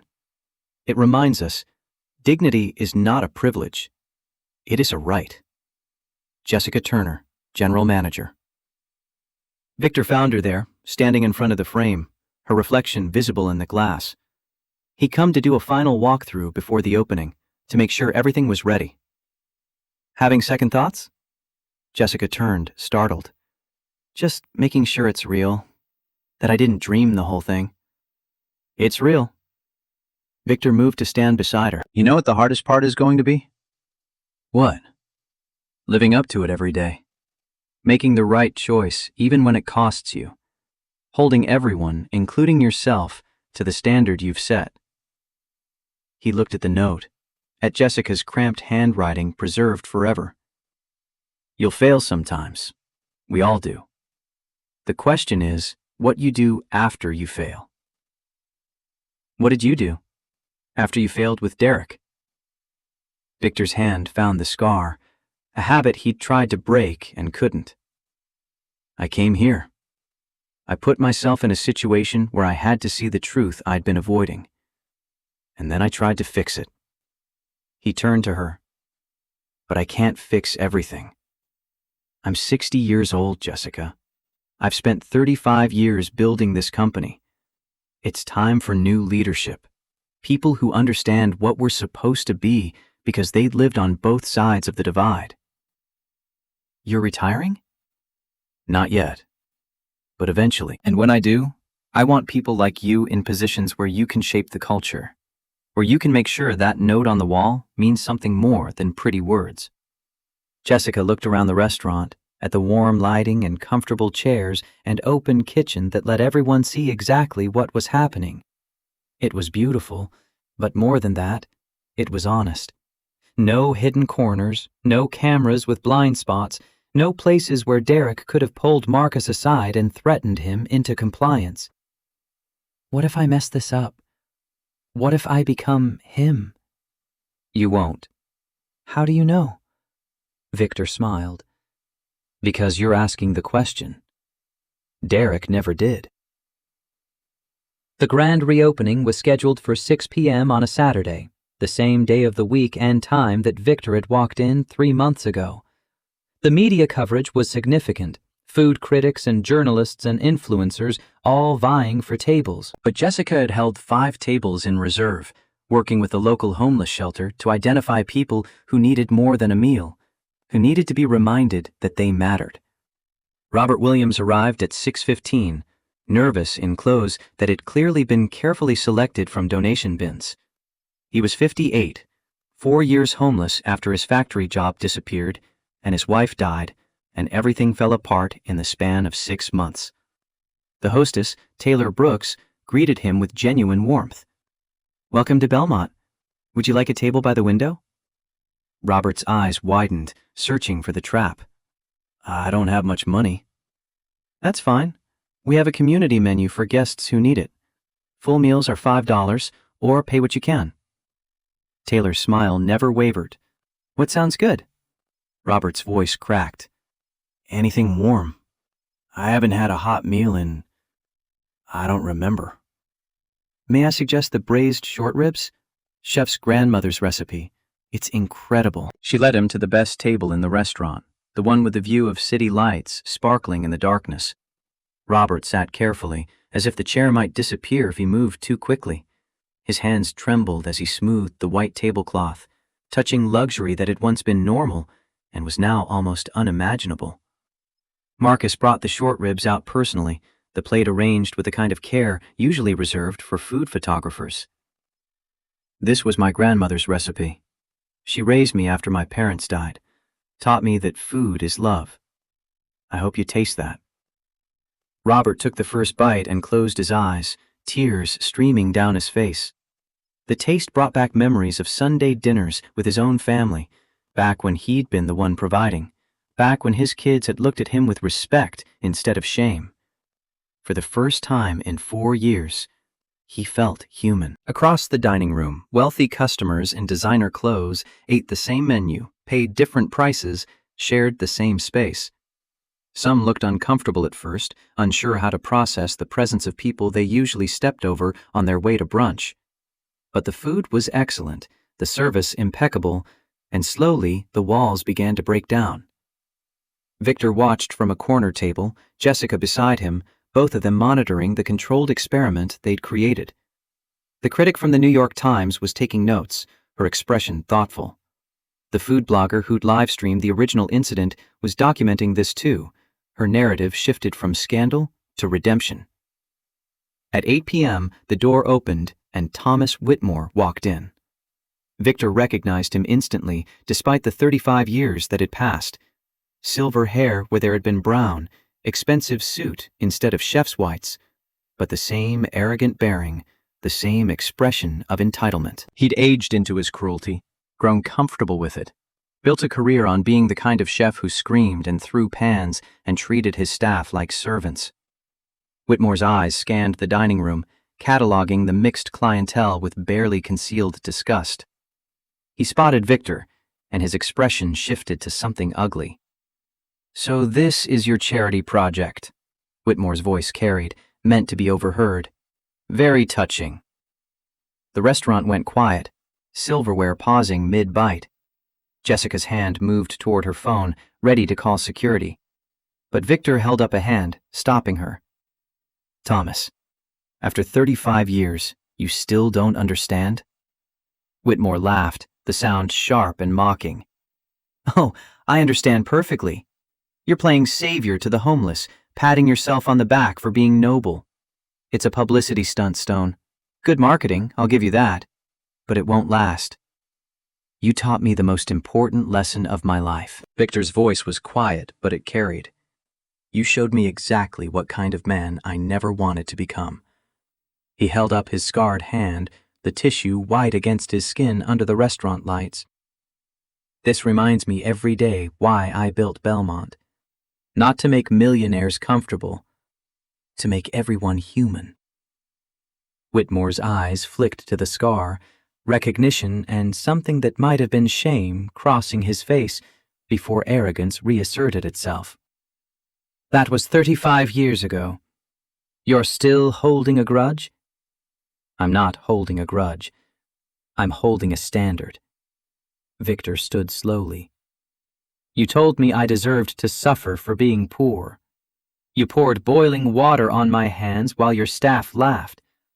You created a culture where cruelty to the vulnerable was entertainment. I was teaching you a lesson about property and respect. No. You were exercising power over someone who couldn't fight back. There's a difference. Robert Williams rose from his table, his napkin still clutched in one hand.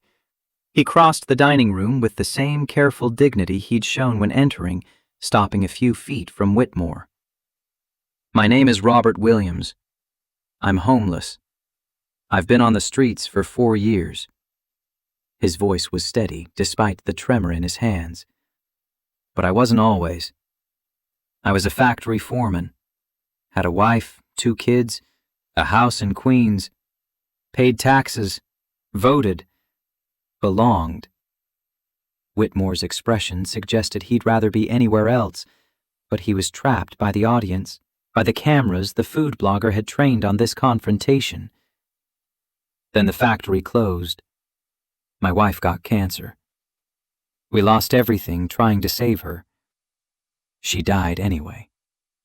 Robert's eyes held Whitmore's. My kids went to live with relatives. They don't talk to me anymore. Not because I'm a bad person, because they're embarrassed. He gestured around the restaurant. Tonight is the first time in 4 years someone has treated me like I matter, like I'm still a person. Mr. Stone didn't give me charity. He gave me dignity. Robert's voice dropped to barely above a whisper. You talk about people belonging or not belonging, but you have no idea what it's like to lose everything, to be invisible, to have people look through you like you're not there. The restaurant erupted in applause, the sound building until it shook the windows. Whitmore stood frozen, his face cycling through emotions before settling on rage. He turned and walked out, his exit less dramatic than his entrance, diminished by a truth he'd never bothered to consider. Victor sat back down, his hand shaking slightly. Jessica noticed and poured him water. Are you okay? I've been carrying that conversation in my head for 35 years, imagining what I'd say if I ever saw him again. Victor took a long drink. The reality was less satisfying than the fantasy. Because revenge doesn't actually heal anything.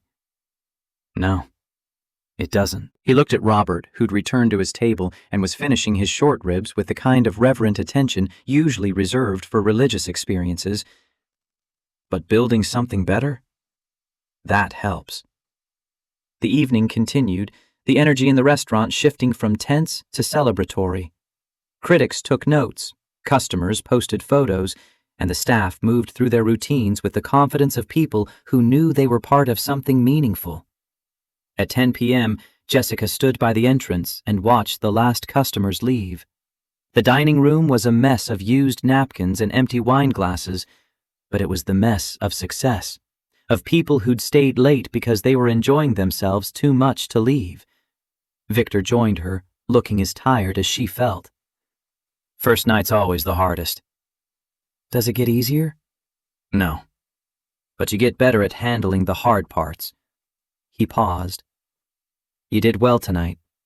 This could work. Jessica looked at the framed note on the wall, at her handwriting preserved behind glass. It has to work. Because if it doesn't, that note means nothing. And Emma deserves a mother who doesn't teach her that courage is punished. Emma deserves a mother who shows her that courage is worth the cost. Victor headed toward the door, then stopped. Get some sleep, Jessica. Tomorrow we start the real work of making sure tonight wasn't a fluke. She watched him leave, then turned back to the dining room. The staff was cleaning up, their movements efficient despite their exhaustion. Marcus was in the kitchen, already prepping for tomorrow. Taylor was doing final inventory checks. This was her restaurant now, her responsibility, her chance to prove that the note hadn't been a one-time burst of courage, but the beginning of something sustainable. Jessica pulled out her phone and called the babysitter. Emma answered, her voice sleepy but excited. "Mommy, how was it?" "It was good, baby." "Really good. I'll tell you all about it when I get home." "Did you help people like you said you would?" Jessica's eyes found the framed note again, remembering the moment she'd written it, the fear and determination that had pushed her to risk everything. "Yeah, baby, I helped people.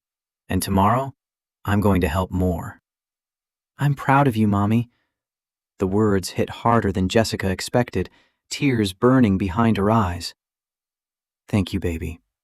I love you." "Love you too. Drive safe." Jessica ended the call and stood in the empty restaurant, letting herself feel the weight of what had happened and what was yet to come. The note on the wall was just paper and ink, but it represented something bigger, the idea that one person making one choice could change everything.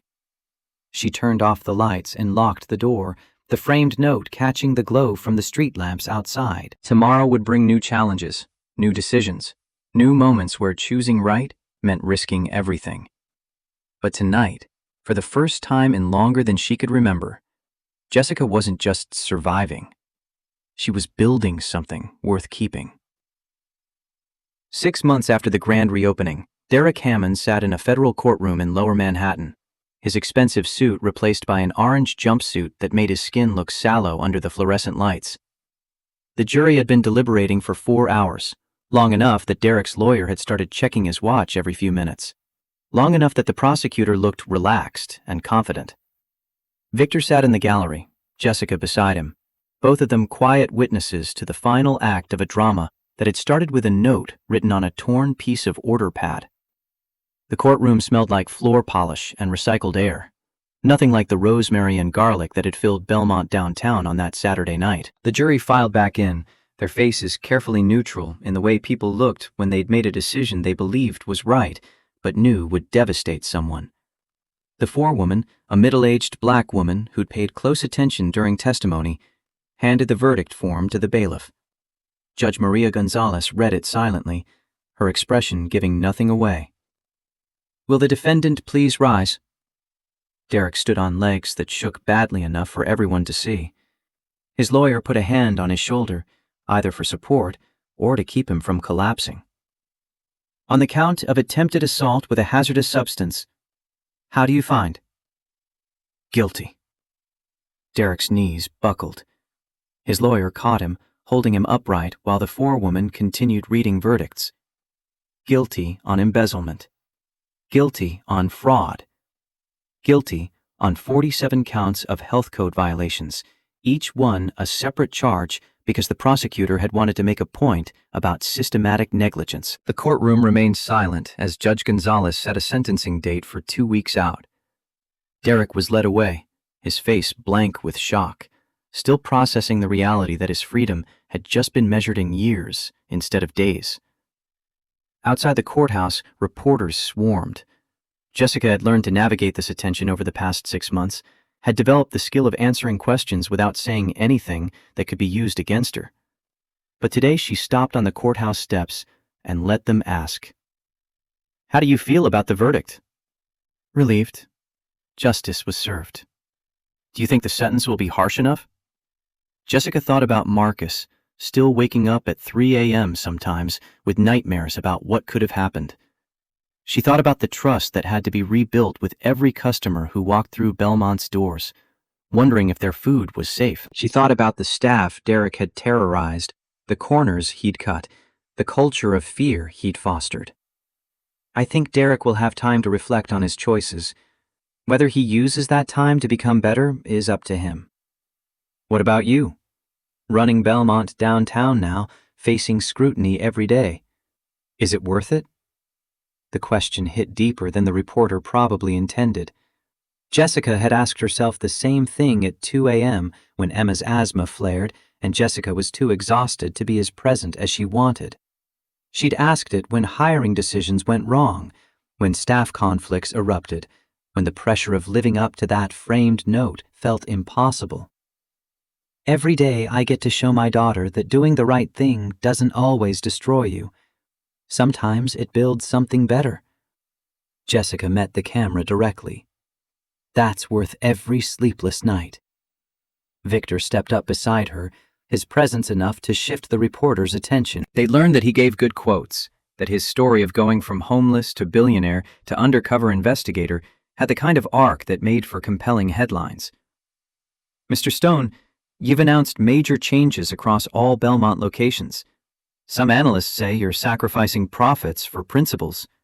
How do you respond? I respond by showing them our numbers. Victor pulled out his phone, displaying a chart Margaret had prepared. Revenue is up 18% since we implemented dignity dining programs. Employee retention is up 42%. Customer satisfaction scores are the highest they've been in 10 years. He put the phone away. Treating people well isn't just morally right. It's good business. The only people who lose when we enforce standards are the people who were profiting from cutting corners. The reporter scribbled notes. What about Thomas Whitmore? Any comment on his recent troubles? Victor's expression hardened slightly. Whitmore's empire had crumbled over the past 6 months, a combination of old harassment allegations finally being taken seriously, and financial irregularities that made Derek's embezzlement look amateur. 3 restaurants closed, Michelin stars stripped away, the celebrity chef revealed as just another bully with good PR. I hope he finds peace. Bitterness destroys from the inside. Victor's hand moved unconsciously to his scar. I chose a different path. I recommend it. 2 weeks later, Derek stood before Judge Gonzalez for sentencing. The courtroom was less crowded this time, the media having moved on to fresher scandals. But Victor and Jessica were there, along with Marcus and his wife Alicia, who'd given birth to healthy twins 3 months ago and named one of them Victor in honor of the second chance her husband had received. The prosecutor laid out the case for maximum sentencing, emphasizing the systematic nature of Derek's crimes and his complete lack of remorse. Derek's lawyer pleaded for leniency, talking about his client's difficult childhood and the pressures of restaurant management and a dozen other factors that were supposed to explain why a grown man had decided to poison someone for being poor. Judge Gonzalez listened to it all with the patient attention of someone who'd heard every excuse humans could invent for hurting each other. When both sides finished, she leaned forward. Mr. Hammond, you held a position of trust and authority. You used it to endanger, steal from, and terrorize the people under your management. The fact that your intended victim was someone you perceived as powerless makes this worse, not better. Derek kept his head down, unable or unwilling to meet her gaze. What troubles me most is your complete absence of remorse. Even during this trial, you've shown more anger at being caught than guilt for what you did. You've blamed everyone except yourself. Judge Gonzalez paused, letting the words settle. This court sentences you to 3 years in federal prison on the embezzlement charges, 2 years on the attempted assault charge to run concurrently. Additionally, you will pay restitution of $150,000 to Belmont Restaurant Group, serve 5 years supervised probation upon release, and are permanently banned from working in the food service industry. Derek's shoulders shook with silent sobs as the bailiff approached to take him into custody. His lawyer started talking about appeals, but Derek waved him off. He looked up one last time, his eyes finding Victor's across the courtroom. The question was still there, the same one that had been in his eyes when the police led him away 6 months ago. How did you know? When did I become the villain? How did this happen? Victor had no answers for him, or rather, he had answers Derek wouldn't want to hear, about how power corrupted slowly, about how small compromises accumulated into catastrophes, about how easy it was to justify cruelty to people you'd decided didn't matter. Outside the courthouse, Jessica checked her phone. 23 missed calls from the restaurant, 5 from Taylor, 3 from Marcus. Her stomach dropped. Something's wrong. Victor was already dialing Margaret. What happened? Anonymous inspection at Belmont downtown. City Health Department, unannounced. They're tearing the place apart.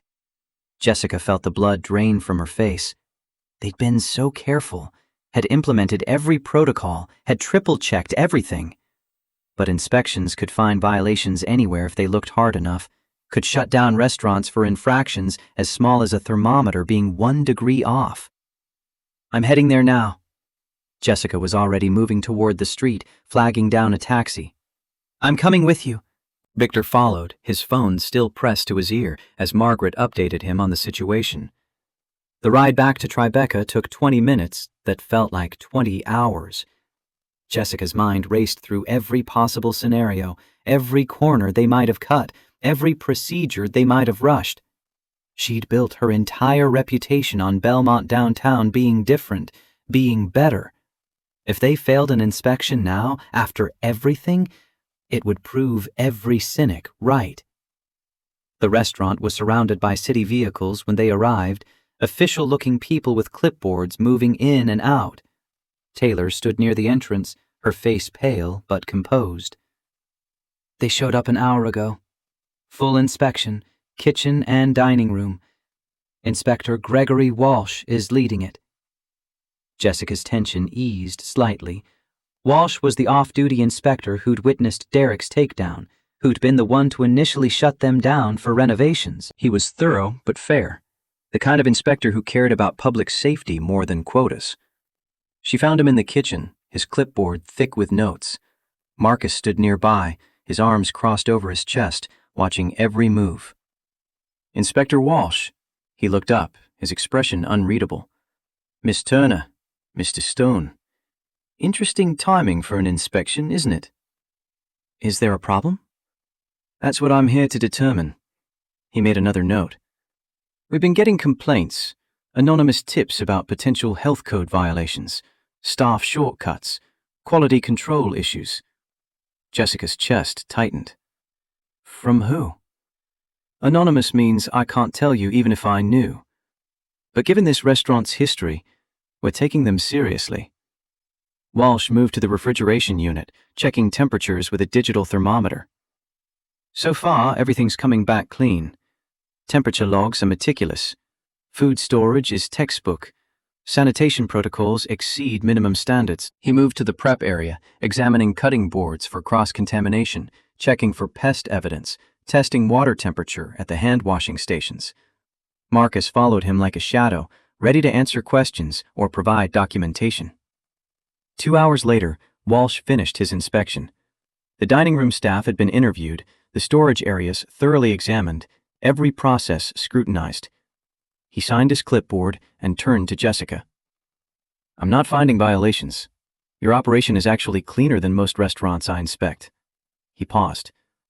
But someone wants me to find something. The complaints were specific, detailed. Either someone's lying, or you've cleaned up problems recently. We haven't had problems. Jessica kept her voice steady. We run this place by the book because we can't afford not to. Walsh nodded slowly. I believe you. But you should know, whoever filed these complaints, they know this industry. They know what inspectors look for. This feels personal. After he left, Jessica sat in her office with Victor and Margaret, trying to process what had happened. The inspection had cleared them, but the threat remained. Someone with knowledge and motivation was trying to destroy what they'd built. Derek's in prison. Jessica voiced what they were all thinking. He can't be behind this. But his friends can be. Margaret pulled up a list on her tablet. Derek worked in this industry for 15 years. He has connections. People who think he got railroaded. Managers who run their restaurants the same way he did and don't appreciate the scrutiny your success brings.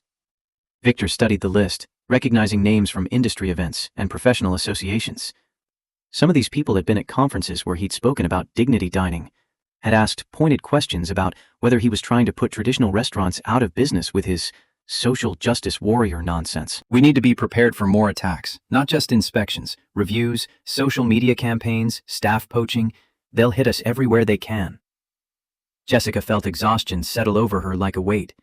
6 months of 18-hour days of rebuilding trust and implementing systems and proving that doing things right could work. And now someone was trying to tear it all down out of spite or fear or whatever motivated people to destroy rather than build. So we fight back? No. Victor's response was immediate. We don't fight back. We get better. How is that different? Fighting back means descending to their level, trading blows, getting dirty. Getting better means we focus on our work, on being so good they can't ignore us, so clean they can't find anything real to attack. Victor leaned forward. They want us to react, to make mistakes when we're angry or scared. We don't give them that. Margaret cleared her throat. Actually, there might be a third option. The Belmont Dignity Initiative you've been developing. We could accelerate the rollout, make it public before they have time to organize more attacks. The initiative had been Victor's project for the past 3 months, working with Jessica and managers from other locations to create a comprehensive program that could be implemented chain-wide. It included community dining programs at every restaurant, revised training protocols that emphasized dignity over service, and transparent reporting of health inspections and employee satisfaction scores. If we announce it now, we control the narrative. Margaret pulled up a presentation. We show we're not just reacting to criticism, but leading industry change. Media coverage, public commitment, everything documented so they can't claim we're cutting corners. Jessica thought about the target that would put on their backs, the scrutiny that would follow, the pressure to maintain perfection across 23 locations instead of just one. But she also thought about the framed note hanging by Belmont Downtown's entrance, about the promise it represented. How fast can we move? 2 weeks to finalize protocols, 1 week to train key personnel at each location, then we launch. Margaret was already making notes. It'll be intense, but it's manageable. Do it. Victor's voice had the finality of a decision made and locked in. And Jessica, I want you leading the implementation. Not just at Belmont Downtown, system-wide. The promotion from general manager to vice president of operations came with a salary increase to $120,000, an office at corporate headquarters, and responsibility for 15,000 employees across 23 states. Jessica accepted it with the same mix of terror and determination she'd felt writing that note 6 months ago. The next 3 weeks were brutal. Jessica traveled to every Belmont location, meeting with managers, training staff, implementing protocols that some embraced and others resisted. She faced pushback from managers who'd been doing things their own way for years, who resented being told to change by someone who'd been a waitress 6 months ago.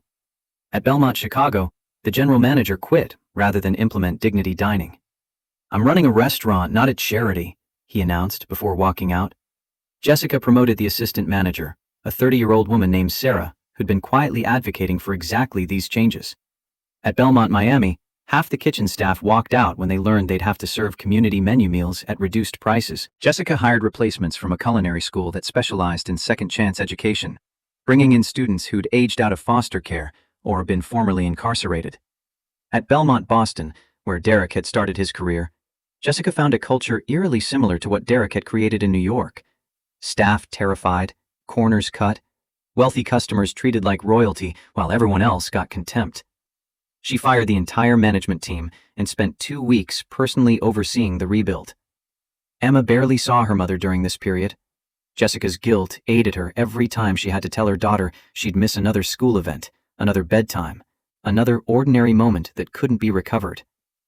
But Emma had started carrying around the newspaper article about her mother's promotion, showing it to anyone who'd look. My mom helps people, she told her teacher, with the pride of someone whose parent was a superhero. Jessica found out about it secondhand and cried in an airport bathroom somewhere between Boston and Atlanta. Malik visited when Jessica was in New York, bringing takeout to her office at midnight when he knew she'd forget to eat otherwise. He'd started working part-time at a nonprofit that helped formerly incarcerated people find employment, inspired by his sister's hiring practices. You're changing lives, Jess. Not just at the restaurants. The people you're hiring, they're going home and telling their families that someone gave them a chance. That ripples out. Jessica wanted to believe him, but the exhaustion made it hard to see past the next crisis, the next problem, the next person who thought she was naive, or stupid, or both. The official launch of the Belmont Dignity Initiative happened on a Tuesday in October, exactly 1 year after Victor had walked into Belmont downtown disguised as homeless. The press conference was held at the original location, with media from across the country attending either in person or via live stream. Victor stood at the podium, Jessica beside him, both of them flanked by employees from different Belmont locations. Robert Williams was there too, promoted from dishwasher to inventory manager. His transformation from homeless to housed documented in before and after photos that made several reporters tear up. 1 year ago, I came to this restaurant in disguise because I'd received evidence that my principles weren't being followed. What I found was worse than I'd imagined. Victor's voice carried across the room. But I also found people like Jessica Turner, who risked everything to do the right thing. Like Marcus Thompson, who found the courage to tell the truth when it mattered. Like Robert Williams, who reminded us all what dignity means. He gestured to Jessica. Today, we're announcing that every Belmont location will implement our Dignity Initiative. 10% of seating reserved for community dining. Transparent health inspections posted online. Employee satisfaction surveys made public. And a commitment that anyone who walks through our doors will be treated with respect, regardless of their bank account. The announcement was met with applause from some quarters and skepticism from others. Industry analysts questioned whether the model was sustainable. Competing restaurants accused Belmont of virtue signaling. Online comments ranged from supportive to viciously critical, with people questioning everything from Jessica's qualifications to Victor's motives. But the numbers told their own story. Within 3 months of full implementation, Belmont's revenue increased 23%. Employee retention jumped to 94%, the highest in the industry. Customer satisfaction scores broke records, and the community dining program had served over 12,000 meals to people who needed them. The success brought its own challenges. Other restaurants started copying the model, some genuinely committed to the principles, others just chasing the positive PR. The industry publication Restaurant Business ran a cover story on dignity dining, interviewing Jessica about how she'd gone from waitress to vice president in under a year. I didn't plan this. Jessica spoke carefully, aware that every word would be analyzed. I just saw someone in danger and made a choice. Everything else followed from that. Do you think everyone in your position would make the same choice? Jessica thought about the other servers who'd watched her get fired, who'd stayed silent because speaking up meant losing everything. She thought about Marcus, agreeing to poison someone because his family needed him employed. She thought about the system that forced people into those impossible positions. I think people make the choices they can afford to make. My job is to change the system so doing the right thing doesn't have to cost everything. The interview went viral, shared hundreds of thousands of times, debated in business schools and ethics classes and break rooms across the country. Jessica became a reluctant symbol, a face attached to ideas about corporate responsibility and moral courage that made her deeply uncomfortable. I'm not a hero, she told Victor after a particularly intense media day. I'm just someone who wrote a note. The note made you a hero. What you did after is what made you a leader. Victor handed her a folder. Read this when you have time. I think you're ready. Inside was a proposal for the next phase of Victor's retirement plan. He wanted Jessica to become CEO of Belmont Hospitality Group within 2 years, taking over full operational control while he transitioned to chairman of the board. The timeline included benchmarks, training objectives, and a salary that made Jessica's hands shake when she saw the number. Victor, I'm 35 years old. I've been in management for a year. I was 38 when I opened my first restaurant. Never managed anything before that either. He smiled. Age isn't the measure. Vision is. Integrity is. The courage to do the right thing when it costs you everything. Jessica took the folder home, reading it while Emma slept and the apartment was quiet enough to think. The weight of the responsibility was crushing, but so was the opportunity. She could shape an entire company, could make sure that note hanging by Belmont downtown's entrance meant something across every location, could prove that business and dignity weren't opposing forces. She signed the proposal at 3 a.m., her signature shaky but determined. 2 years later, Jessica sat in the CEO's office, preparing for her first solo earnings call with investors. The promotion had been announced 6 months ago, met with the expected mix of celebration and skepticism. Wall Street analysts questioned whether someone with her background could handle the financial complexities of running a publicly traded company. Industry veterans wondered if she'd gotten the job through merit or tokenism. Jessica had answered by delivering the strongest quarterly earnings in Belmont's history. Revenue up 31%. Expansion to 67 locations across the United States. Employee satisfaction at 96%. And the Dignity Dining program had served over 100,000 meals in the past year. But numbers only told part of the story. The real measure was in the letters she received, from employees who'd been given second chances, from customers who'd been treated with respect when other restaurants had turned them away, from families who'd shared meals at Belmont and left feeling like they'd experienced something more than just dinner. One letter sat on her desk now, worn from multiple readings. It was from Robert Williams, who'd saved enough money from his inventory manager's salary to rent a studio apartment in Queens. His daughter had reached out after seeing a news story about Belmont's program, had invited him to Thanksgiving dinner for the first time in 5 years. The reconciliation was slow and painful, but it was happening. "You gave me back my dignity," he'd written, "and that gave me back everything else." Jessica's assistant knocked on her door. "Miss Turner, the investors are on the line." She took a deep breath, straightening her jacket. 5 years ago, she'd been serving tables. 3 years ago, she'd been unemployed. 2 years ago, she'd been terrified of becoming a general manager. Now she was running a company worth $890 million, responsible for 15,000 employees and counting. The framed note from that night hung on her office wall now, a duplicate of the one still greeting customers at Belmont downtown. She looked at it before picking up the phone, reminding herself why any of this mattered. "Good afternoon, everyone. Thank you for joining today's call." The questions came fast, investors wanting to know about expansion plans and profit margins and market positioning. Jessica answered with the same methodical precision she'd used to document Derek's crimes, laying out facts and projections with confidence earned through experience. "What about criticism that your community dining program is just subsidized charity that cuts into profits?" Jessica pulled up a slide she'd prepared for exactly this question.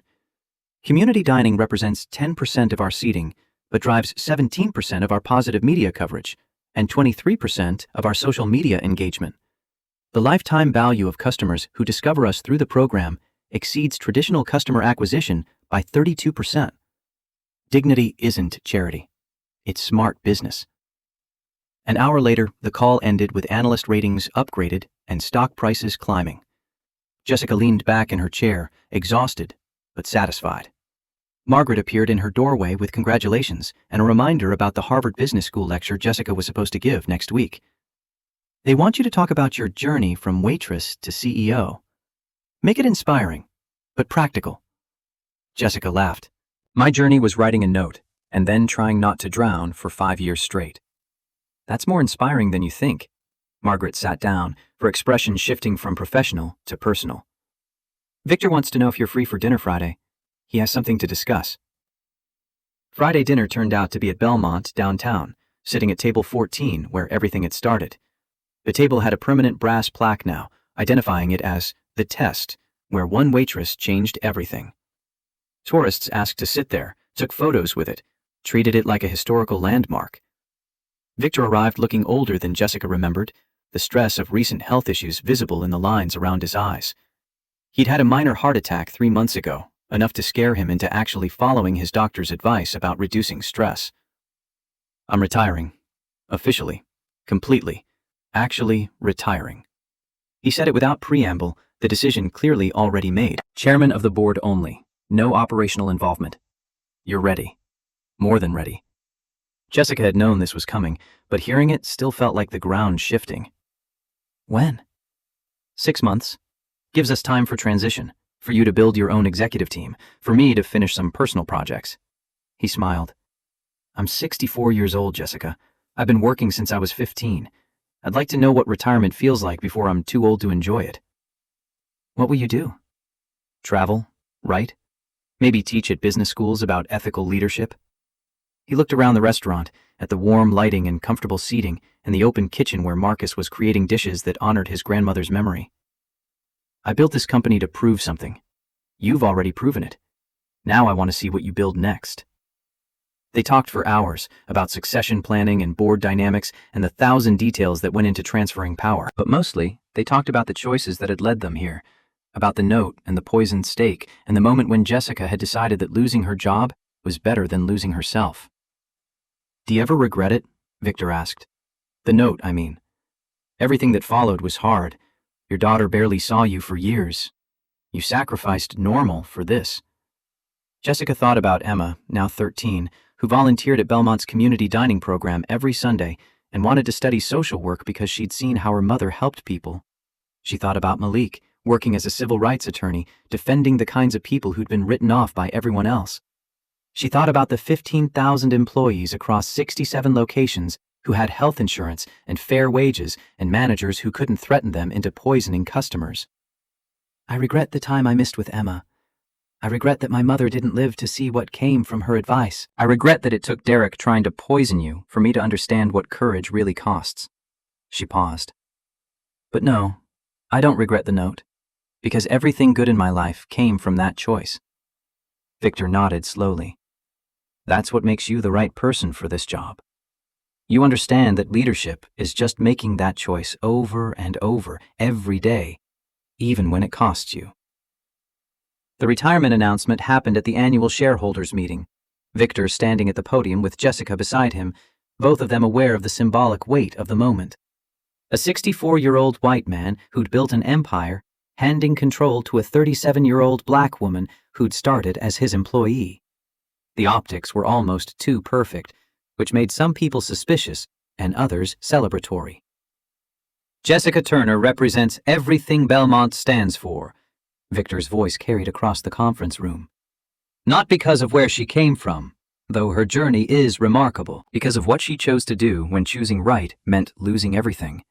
That's the kind of leader this company needs." The transition was smoother than Jessica had feared, though not without challenges. Some longtime executives resented reporting to someone with her background. A few board members questioned her decisions, testing whether she'd back down under pressure. She didn't. She'd learned from Victor that certainty mattered more than perfection, that people followed leaders who knew where they were going, even if the path looked impossible. 1 year into her tenure as CEO, Belmont had expanded to 81 locations, revenue topped $1 billion, and the Dignity Dining program was being studied by business schools as a case study in profitable social responsibility. Jessica had been featured on the cover of Fortune, Time, and Forbes, each interview carefully crafted to shift focus from her personal story to the systemic changes Belmont was modeling. But the success came with scrutiny. Every decision was analyzed, every mistake magnified, every stumble used as evidence that she'd been promoted beyond her competence. When Belmont Boston had to close temporarily for renovations, critics claimed it proved the Dignity model couldn't scale. When employee turnover ticked up 0.5 percentage point, analysts questioned her leadership. Jessica learned to navigate the criticism the same way she'd learned to read people back when survival depended on it, understanding that some criticism was legitimate and some was just resistance to change. She implemented feedback that made sense and ignored noise designed to distract. The hardest part wasn't the criticism from outsiders. It was watching people she'd given chances to fail, and knowing their failures reflected on her. The Miami manager who'd seemed perfect for the job but couldn't handle the pressure and quit after 6 months. The community dining coordinator who'd been embezzling funds meant for the program. The executive she'd promoted who turned out to be sexually harassing staff. Each failure felt personal. Each betrayal a reminder that good intentions didn't guarantee good outcomes. But Jessica had learned something from Derek's downfall. The measure of a system wasn't whether bad things never happened, but how you responded when they did. She fired the harasser publicly and implemented new reporting procedures. She prosecuted the embezzler and added financial controls. She supported the manager who quit, helping her find a better fit position at another company. She made mistakes, fixed what she could, and learned from what she couldn't. 5 years after writing the note, Jessica stood at Belmont downtown for the anniversary celebration. The restaurant had become a pilgrimage site, people traveling from across the country to eat at the table where everything had changed, to see the framed note that had stopped Victor from eating poisoned food and exposed Derek's corruption. Emma came with her mother this time, wearing a Belmont volunteer t-shirt and helping serve community meals with the ease of someone who'd grown up understanding that service was dignity, not servitude. She was applying to colleges now, with essays that talked about watching her mother risk everything and understanding that courage meant being terrified and doing the right thing anyway. Malik came too, bringing his fiancée, a fellow attorney who specialized in wrongful termination cases and had used Jessica's story in her law school applications.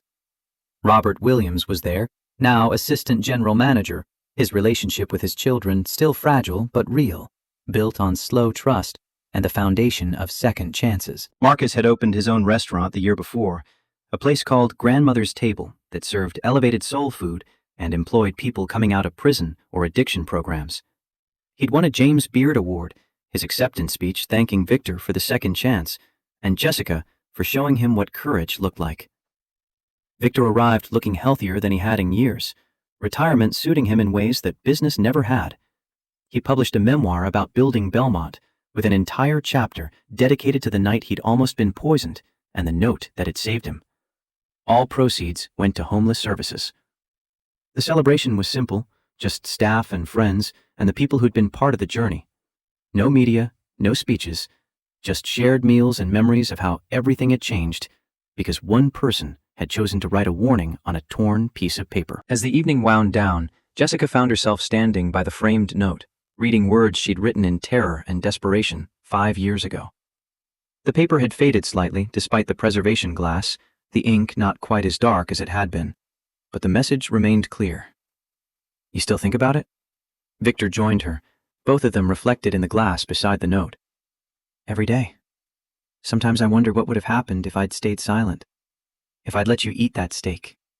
If I'd chosen safety over risk. You'd have kept your job. Emma would have had more time with her mother. You wouldn't have spent 5 years exhausted and stressed and carrying weight that should be shared." Jessica nodded. "All true. I'd also be someone who watched a man get poisoned and did nothing. I'd be teaching Emma that survival matters more than integrity. I'd be part of the system that crushes people instead of the one trying to rebuild it." She turned to face him. "You asked me once if I regretted the note. I gave you the safe answer, the one that made me sound noble. The real answer is more complicated." "I'm listening." "I regret that it was necessary. I regret that we live in a world where writing that note was brave instead of obvious. I regret that Derek felt comfortable trying to poison someone, and Marcus felt trapped into helping, and the other staff felt powerless to stop it." Jessica's voice was steady, but her hands trembled. "I don't regret writing the note, but I regret every system that made it necessary." Victor was quiet for a long moment. "That's why you're the right person to run this company. Because you understand that the goal isn't to create more moments requiring heroic notes. It's to create a system where those moments don't happen." "Are we succeeding?" "Ask me in 10 years. Real change takes time." They stood together in the restaurant Victor had built and Jessica had rebuilt, surrounded by people whose lives had been altered by one choice made in fear and determination. The note would remain on the wall, a reminder that dignity wasn't a privilege granted by the powerful, but a right defended by the brave. And sometimes, defending that right meant risking everything on a torn piece of paper and 3 sentences written in desperation. "Don't eat. Meat spoiled. I heard everything." Emma found her mother as the last guests were leaving. "Mom, can I ask you something?" "Always." "If you had to do it again, knowing everything that would happen, would you still write the note?" Jessica looked at her daughter, seeing the intelligence and compassion that had grown from watching her mother struggle and succeed, and refused to compromise what mattered most. She thought about the exhaustion and the sacrifice and the years of barely seeing Emma because work consumed everything. She thought about the Dignity Dining program and the 15,000 employees and the proof that doing right could build something sustainable. "Yes," Jessica said simply. "Every single time." Emma smiled. "Good. That's the right answer." Later, alone in the restaurant after everyone had left, Jessica sat at table 14 one more time. The brass plaque caught the light, marking this as the place where one waitress had changed everything. But Jessica knew the truth was more complicated. The table hadn't changed anything. The choice had. She pulled out her phone and opened the Notes app, writing words she'd been thinking for weeks, but hadn't quite articulated. Principles for her tenure as CEO. Commitments she wanted documented so she couldn't forget them when pressure mounted and convenience tempted. Dignity is not negotiable. When profit conflicts with principles, principles win. Every person who walks through our doors matters, regardless of their bank account. Leadership means making the hard choice over and over, even when it costs you. The note on the wall isn't decoration, it's a promise. She saved the note and sent it to her executive team, to the board, to every manager across 81 locations. Tomorrow they'd discuss it, debate it, figure out how to implement it. Tonight, she just sat with the weight of what she'd built from 3 sentences and a choice that had seemed simple in the moment and impossible in the aftermath. The restaurant was dark except for the light above the framed note, illuminating Jessica's handwriting from 5 years ago. She'd been terrified writing those words, certain she was destroying her life, unable to see any future beyond the next 5 minutes. Now she was CEO of a billion-dollar company, mother to a daughter who understood that courage meant being afraid and doing the right thing anyway. Living proof that one choice made in desperate fear could change everything. Jessica turned off the light and locked the door, leaving the note in darkness until tomorrow, when customers would come again, when new choices would need to be made, when the promise had to be kept one more day. Dignity is not a privilege, it is a right, and protecting it sometimes meant risking everything on words scribbled on torn paper by a waitress who decided that losing herself was worse than losing her job. She'd been right. The note had cost her everything comfortable and given her everything that mattered.